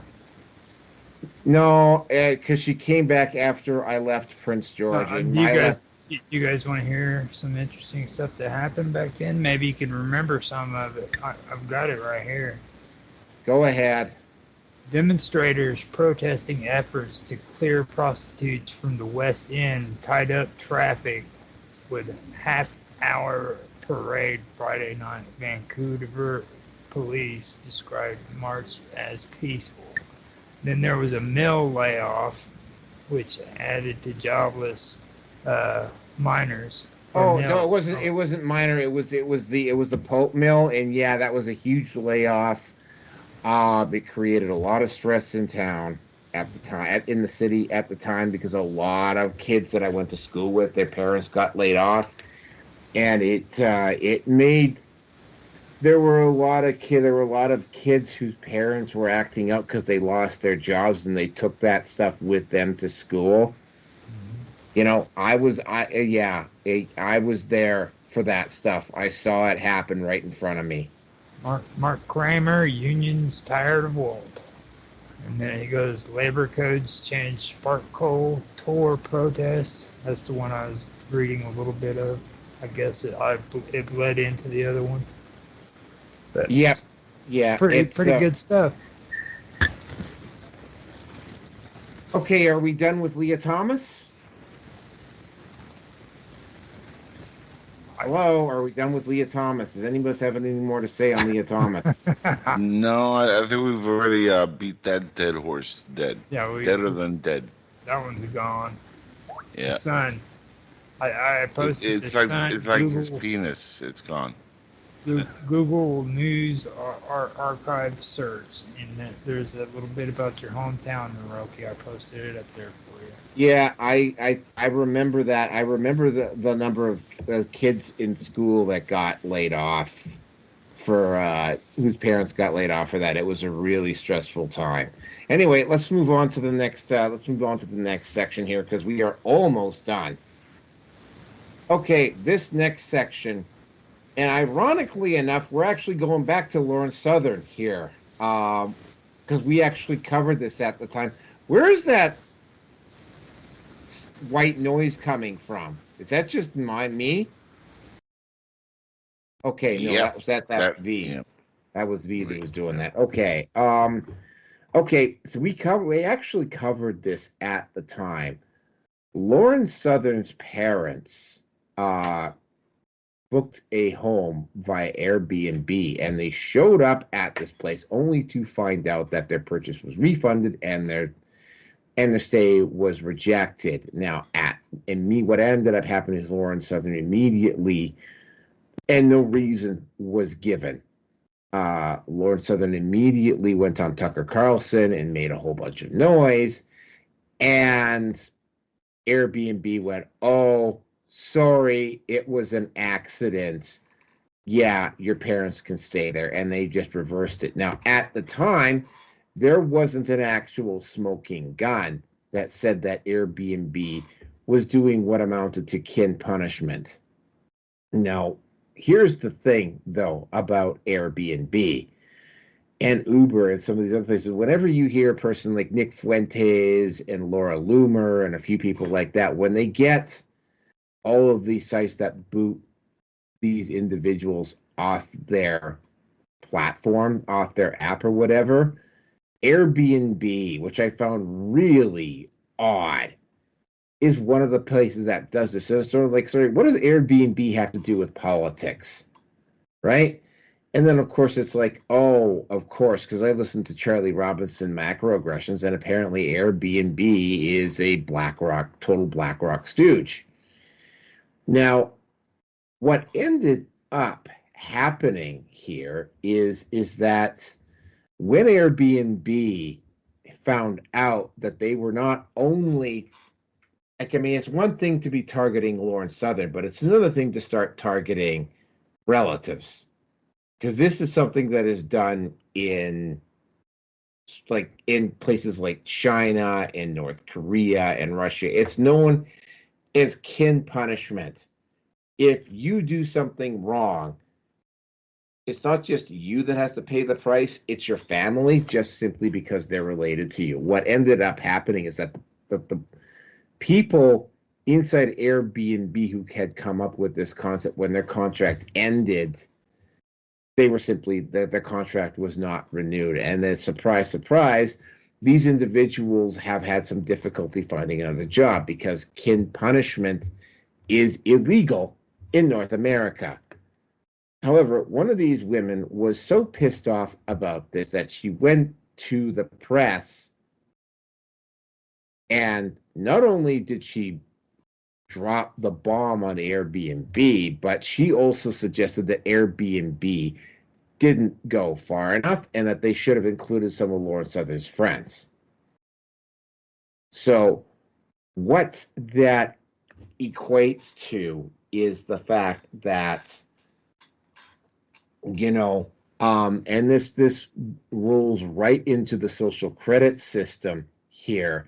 There are individuals inside of these corporations who would quite happily engage in what amounts to practices done in places like North Korea and Stalinist Russia and China, which is called kin punishment.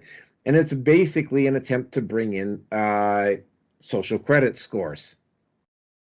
It got caught and they removed it. It's speculated, though, how many other people have had that are famous to people who are related to famous people have had stuff mysteriously canceled on them with no explanation by Airbnb or Uber or whatever, right? Again, I have to keep saying this. Kin punishment is against the law in North America. Actually, it's against the law in the West. The fact that a company actually attempted this and got caught doing it, it's just kind of giving you a sense of what is potentially coming down the road if the globalists are allowed to win. Now, the other issue that came up this week is that, and of course, the powers that be are denying that we are in a recession. It's kind of hard to deny that there's a recession going on when something like 3,200 stores across the United States closed in the last couple of months. A lot of them are chain stores, but there's a lot of restaurants in there as well. Now, what both of these operations have in common is that both the restaurants and certain chain stores, unlike, say, shoes or clothes or some other material where there's a big, huge markup on it from when you buy it from the distributor, restaurants in particular, and certain grocery stores, certain dollar stores, whatever, there is not a significant markup from when they purchase it from the supplier to when it hits the shelves. The reason why is because they need to keep, and with a lot of the bargain stores, they have to keep the prices low on purpose. With restaurants, they have to keep the prices low as well. They have to keep the prices affordable because they can't really do big markups on the food unless they're like a really high-end restaurant. So you have to be paying attention. This is why I never really got fired up about being a restaurant manager, because you have to pay attention to every single detail. The glasses, the refreshments, the food, like everything. And if one of these things starts to go up because of inflation, you have to do conversely. You have to bring the prices up. The more you bring the prices up, the less people come into the store. So there have been a lot. So to nobody's surprise, there have been a lot of restaurants and low-end bargain stores shutting down. And by the way, yeah, a lot of fast food places are also shutting down because they cannot keep the prices low any longer because of the inflation. And it is going to get a whole lot worse once BRICS kicks in. But yeah, I had no idea there had been that many stores that had closed down in the U.S. I don't know how bad it is in Canada. It wouldn't surprise me if it was similar. But yeah, that's my part on this one. I'm going to turn it over to Roger. Okay, so yeah, I'm glad you actually was talking about Ken punishment, because this is actually some cool shit to do research on. Like when you think about Ken punishment, you also have to include Nazi Germany. They were real big on it too, and like it goes back in history. The Irish used to practice it as well, and it also has Polish traditions and stuff that it's connected to. Now, Ken punishment too. Don't get it mixed up with a lot of the stuff that we've learned about the Arab states either. Like with the Arab states, they call freaking a lot of that blood revenge and blood freaking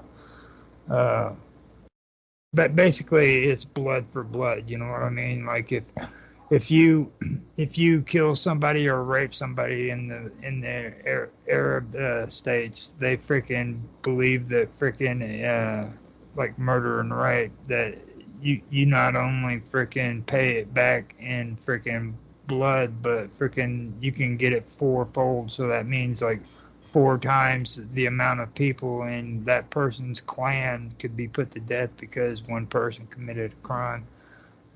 So there is a difference between all that, you know what I mean? So the way you put that really is interesting, because like and that it comes down to this tribalism, and I do think that tribalism is on the uptick, especially with the internet coming out and everything. People are tribing up and basically doing these old practices. They might not be murdering each other or nothing, but they're the same basic traits. You know, you can see it, and especially when it comes to this stuff, this B&B thing, what you're talking about right there. I think that also has to do with socialism. Like everybody's just too eager to jump on this whole bandwagon about freaking socialism and accepting it. You know what I mean? Like if you've got freaking if you're saying globalist, or you're saying anything globalist, period, you're basically saying you're basically saying socialist.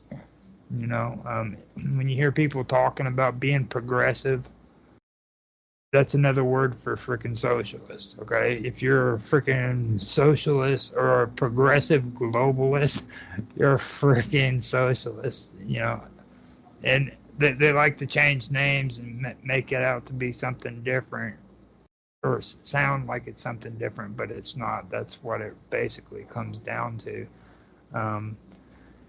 Now these people freaking, is like I said the other day, man, the only thing they care about is freaking work, and they care about freaking that and that alone. And they want you to freaking work, and they want you to freaking do what they want you to do, and they want you to do it for free. So they're going to freaking group up, and they're going to freaking attack you, and they're going to do it just for the simple fact that you're a freaking corporation, you know what I mean, or you're a company. They hate that. They want everything to be ran by one central freaking government, and that's the way they are. So I find a lot of this pretty interesting. I really don't buy into stuff that starts saying, fancy words like frickin' what is it, being a tyrant, or frickin' being a frickin' frickin' there's well, you know what I'm saying, like tyranny. Yes, they're tyrannical. Those tyrannical governments. I mean, freaking, we live in a world now where they're freaking doing the same shit, but they got smiles on their faces when they're doing it. They're gonna take all your shit and say, "Well, you have a nice day." Well, no, or nothing personal. Well, you just took my freaking entire house, and you're saying, "Oh, nothing personal." So I don't.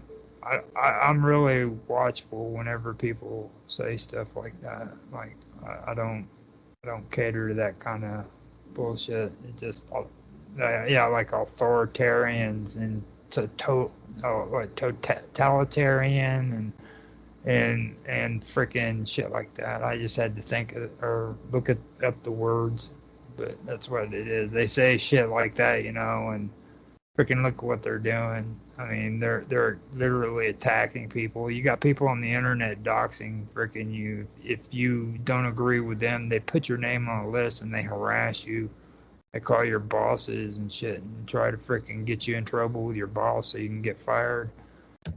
That's the reason why I don't keep why because of the content that I make. I don't reveal my face. I don't like. I mean, finding out my name is easy enough, but finding out who I work for, the company and whatnot, you would have to make a very dedicated search.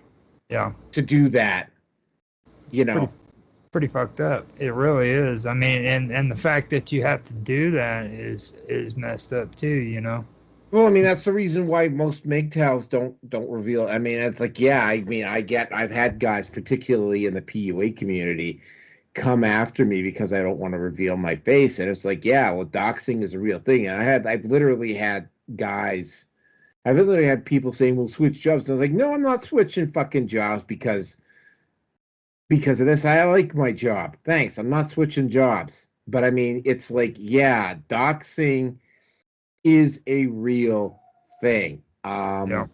So I mean, yeah, I guess you don't like Fresh and Fit, but I mean, there have been multiple. They had to switch up their studio to a more secure location because they had unhinged people at one time in particular. When they had Andrew Tate on their show, somebody actually showed up at their door with a loaded gun, and he was trying to get in, right? Yeah. There's certain content if you produce certain content of a certain type. Sandman's been around 10 plus years. He's never revealed his name or his face either, for a very specific reason. But somebody did cause Sandman to lose a couple of contracts at one point because they were somehow able to piece together something. Because of a couple of photos that he was using, they were able to piece together that he was working for this one company, and they got one of his contracts. But there's not a single guy in the manosphere at some point that hasn't had somebody attempt to get them fired, suspended, or had their life threatened. I myself have had to deal with 3 death threats, and I'm not a particularly big channel. Yeah. Well, I mean, it goes back though. I mean, you really can't compare what happened to you with freaking shit like Fit and Fresh, though. You know what I mean? Like these guys. I mean, honestly, they're rude. They're vulgar.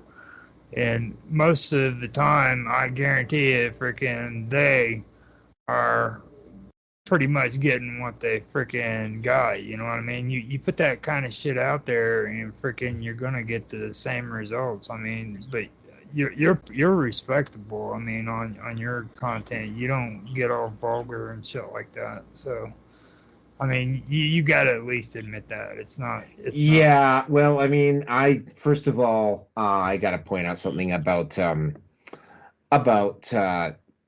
about Fresh and Fit versus me. First of all, I'm a MGTOW content creator. The chances of me, I mean, I might go on a woman's show and do an interview, but I mean, getting together a panel full of women, some of them may be drunk, some of them may be high, some of them not particularly mentally stable, and having them on a show, that's not something that you will ever see a MGTOW content producer do.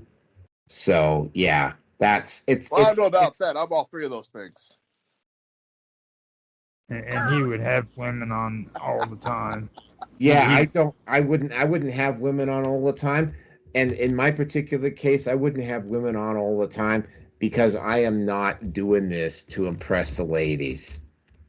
Okay. You know, it's I was saying V would have women on all the time. Like they would be all around him. He'd be like a harem master with like beautiful women everywhere, feeding them grapes. I'm always surrounded by women. And they all have big booties like Lizzo. That's the problem. There you go. No, not all of them, unfortunately. Just 99.99.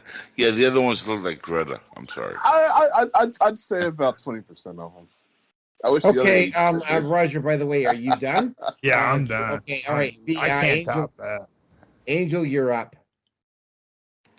Honestly, I don't really have much to say about this. Roger didn't say. He touched on a couple points that I wanted to make. But this to me is like the emperor wears no clothes, right? We have a bunch of men and a bunch of people that know that this is all a scam, and they're afraid to say anything. They're afraid to make their voice heard. A lot of people are just scared because they don't want to be canceled.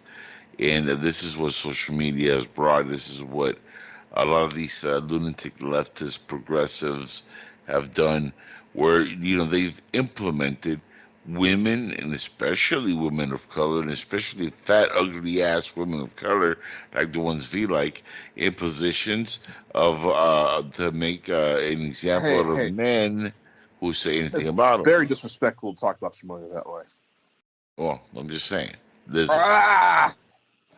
Now, the reason these people are being put into positions, that we have to endure them one way or the other, is because if they say stupid things or do stupid things, we're called misogynists, we're called evil, sexist. So people like AOC, my favorite big booty Latina, can do whatever stupid shit she wants. Nobody can say anything because, she say, you're misogynist. No, bitch, you're just stupid. Me, I don't care. You want to cancel me? Go ahead. I'd like to cancel me a long time ago. I got no problem pointing out the fact that AOC has, and I said this on the last show, AOC has got a lovely, luscious rack. Oh, nice rack, nice booty, yeah. The butt's a little small. Better than Lizzo. No, not better than Lizzo. She's at least firm. Oh, Lizzo does not even deserve to be in the same stratosphere. Yes. As AOC. See, Lizzo belongs in the stratosphere like with Stacey Abrams, for example, in her gap tooth. Fat Oprah, that also. You know what? Fat Oprah wasn't that bad. Got to bring old Fat Oprah. Right. Lizzo deserved to be in the same category as a beluga whale. I agree with that. Also, she does belong in a sea aquarium. I've been saying that for years. Well, sea aquarium for Lizzo. That's all I'm saying. I grew up watching Roseanne and Ricky Lake, so screw both of you guys. Hey, Roseanne is cool, man. Ricky Lake was hard for like a minute when she like binged and lost all that weight. Oh, I might step on Lizzo's toes here, but all I gotta do is just have an all-you-can-eat buffet between myself and Lizzo, and I'll have lots of time to run away. Oh yeah, I gotta put this like a whole cake in front of Lizzo, and you have at least 5 minutes to. You couldn't get away because Lizzo can clap those cheeks like the Hulk. The problem is your eardrums out, knock you out. When you have sex with Lizzo and you're done and you roll over, you're still on that bitch. That's the problem. I'm trying to get off and I'm still on you. Yeah, you Gotta roll off over 3 Lizzo. times. You roll over and you're still on Lizzo, and then you roll over and you're still on Lizzo, and you roll over and Yeah. you're still on Lizzo. It's like 3 weeks later and you're still on that bitch. It's like, come it's on, because you man. forgot to pull out. You can't pull out Did Lizzo. you can't you even have to pull in. roll her in flour first to find the wet spot? Just saying. Yeah. You know how hard it is to pull into Lizzo with as white as she is. You ever notice those two jokes go like hand in hand? Like freaking roll over 3 times to get off of her, and then freaking roll her in flour to find the wet spot. Like they go perfectly with one another. It's like everybody freaking uses. The wet spot was where you were laying on. Hashtag facts on that one, gentlemen. Hashtag facts. Don't say that out loud. They got AI now. They'll freaking fact check for you. Yeah, well. Anyway, we somehow ended up talking about Airbnb exposing kin punishment and the economic collapse of 3,200 stores, and we're talking about how fat Lizzo is, which is a perfect natural progression. Get off my woman. A perfect natural progression for the Red Pill Nation. Do we have anything to say about Airbnb and the economic collapse, or are we just going to let V take us out? There will be no defending of Lizzo, though. V. No, none whatsoever. I'm done, man. I don't care about the Airbnb. All I know is that this is the emperor's not wearing any clothes, and the lunatics are taking over the asylum, and we're just being stupid, but not slapping them across the head and ending all this shenanigans. V, with that said, bringing up the rear, like Pearson would do. Oh yeah, as long as it's Lizzo's rear. Yeah. Oh yeah. Hell yeah. I'd give my left testicle just hit that once. Why? Anyways. That's because she sits on you. You know that, right? That's just one pop. Faster than Justin Bieber one pop. Hey, she'll love you a long time. Anyways. That's the problem. More twerking booty for me. Anyways, I don't have much on this topic. Really, I've got nothing invested in it. However, if a company is going to be doing stupid stuff, well, they'll just lose their customers. I think it should be as simple as that, really. Economic collapse. The thing about economic collapses is that there's always innovation. Those cats who couldn't make money before, well, guess what? They're going to make some money now. Okay? They're going to find a way. I mean, luckily for me, I'm actually entering in some talks with some well-to-do people and trying to get my damn some of my patents or some of my inventions patented, so and put into production. So in times of a great collapse, and you have that innovation, it brings everything right back. That's why nobody believes that this country could fail. Nobody believes. Because to be honest with you, things are the way they are now because it's a status quo. When the status quo starts failing, well, the government, the institutions that rule, they're going to have to make adjustments and bow to some concessions that we want. They're just going to have to if they want to keep things up and moving. So, not worried about any damn recessions. Especially, because I know I'm going to be well-to-do. I'm not going to be some ne'er-do-well that can't prosper. So,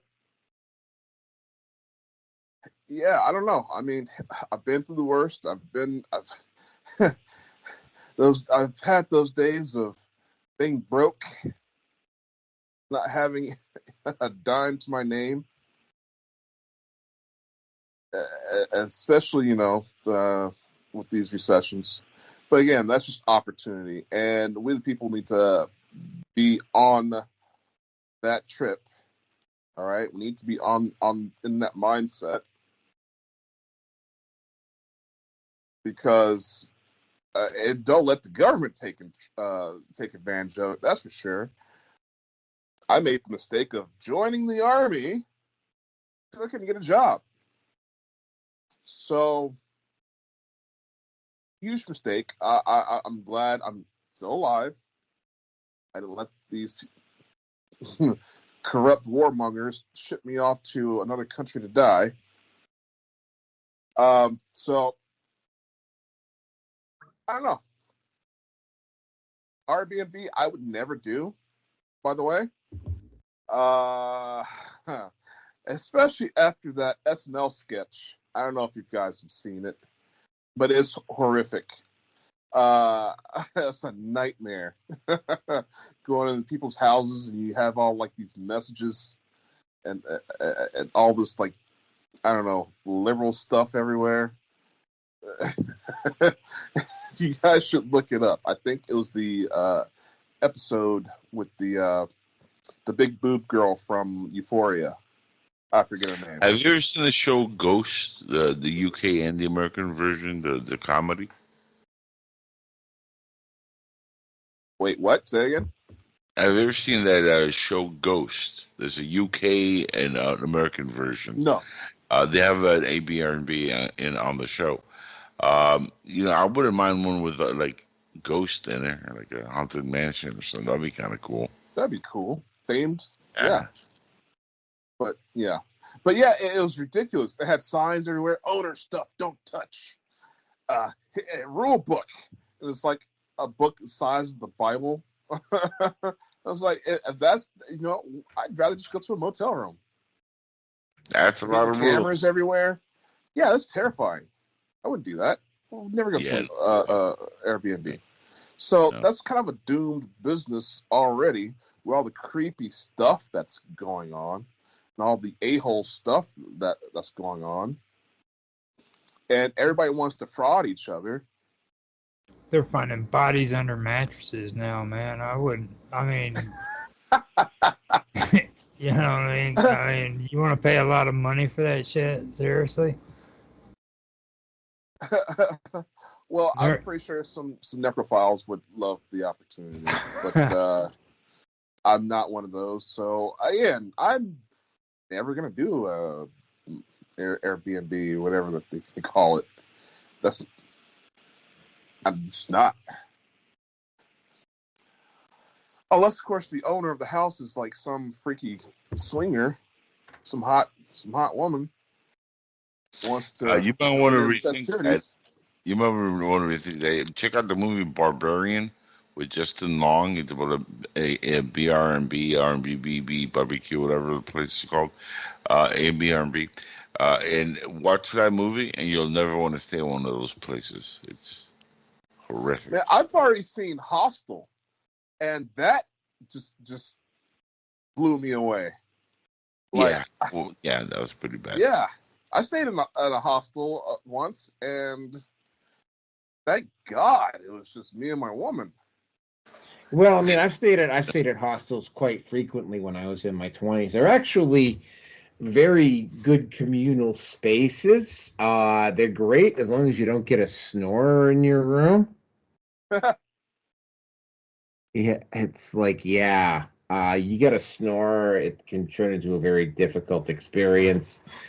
I stayed in a hostel at one point for almost 2 months before the first time I went to Banff to find work. What I was doing is I was like literally volunteering in the morning to go work in the kitchen so that I'd have my rent for the night. And it was a fun experience. I wouldn't want to do it again. But I mean, when I was in my 20s, as a hostel, like where they have like a bunch of bunk beds and like all room. Yeah, I wouldn't do that. I'm sorry. Don't do it. Don't do it in the freaking far or in the eastern part of Europe, like Romania and stuff like that. That's where people freaking disappear and shit. Roger, what are the chances of me ever going to Romania? Let's be realistic here. Well, I'm just saying. The girl's great. Yeah. Oh, Eastern European women are fantastic. I got to point out something about Eastern European women. And this is something that Angel Espino probably knows about. If you think Latino women are notorious for the shit testing, Yes. yeah, they got nothing. Latino women got nothing on Eastern European women, like in terms of the shit testing. Okay, so shit Okay. Just testing. saying, yeah, they're fantastic. They're nice. They're beautiful. They're feminine. They're not westernized. You know, Right. they're a lot more traditional. They know how to take care of their men if they've been raised properly. Yeah. But the shit testing you get with a fucking Eastern European woman, you would go like, I mean, like I've had despite where I live, I've actually been involved with a couple of Latino women. Like the constant shit testing was just like annoying with them. Sorry, Angel, they're the shit testing that Latino. Oh no, just fucking. There's some Latino women I can't deal with, like Puerto Rican women. I'm sorry, I tried. I just can't deal with them. I'll tell you what though. There is a thing to say about Nicaraguan girls and Cuban girls to a certain age are cool. Nicaraguan girls are cool because they're kind of like stupid and shy, but book smart. But they're like street stupid. But you can have a conversation with them. But remember, they're gullible also. So it's perfect. And they're dark skin, sexy. I like Nicaraguan girls. They're pretty cool. Just saying. Anyway, skin, yeah. That big booty, twerking. Yes. The only problem is once they go over 40, though, Nicaraguan girls, they go downhill quick. That's the only problem. Yeah, like redheads, Hispanic girls go from like they go. Well, actually, Asian women are like that too. They'll go from like fantastically hot to like break a mirror when they look at it over the space of a couple of years. When the wall catches up to certain ethnic groups, man, like the wall hits hard. Yep, that's very true. Butterface. Yeah, Native American women are like that too. I've met some fucking incredibly. So, you're saying all women are like that then? Well, no. Some you know what a butterface is, right? Well, yeah, I know exactly. I like a good butterface every now and again. Yeah, everything's hot, like butterface. Yeah, and there's nothing's hot, not even her face. Anyway, I think we're probably. Yeah, I think we're probably done for tonight here, folks. Just remember the Red Pill Nation, one standard, no standard. I think we've demonstrated that in spades tonight. If you take away the hour and 10 minutes that we did on the first topic, this would have been your average length show, would have been about 2.5 hours. But yeah, no, that Disney section I kind of figured we'd go a little long on the Disney section tonight. But thank you all for showing up. Just giving you an FYI, and specifically with you, Angel, like starting at 10 o'clock for the next week or two, really won't work because I will be in camp and I cannot really afford to be up until like 2 o'clock in the morning when I'm in camp. What are you talking about? Starting at 10 o'clock at night, my time. I don't know about I don't know about your time. That's your show. All right. Yeah. Anyway, that's it for tonight.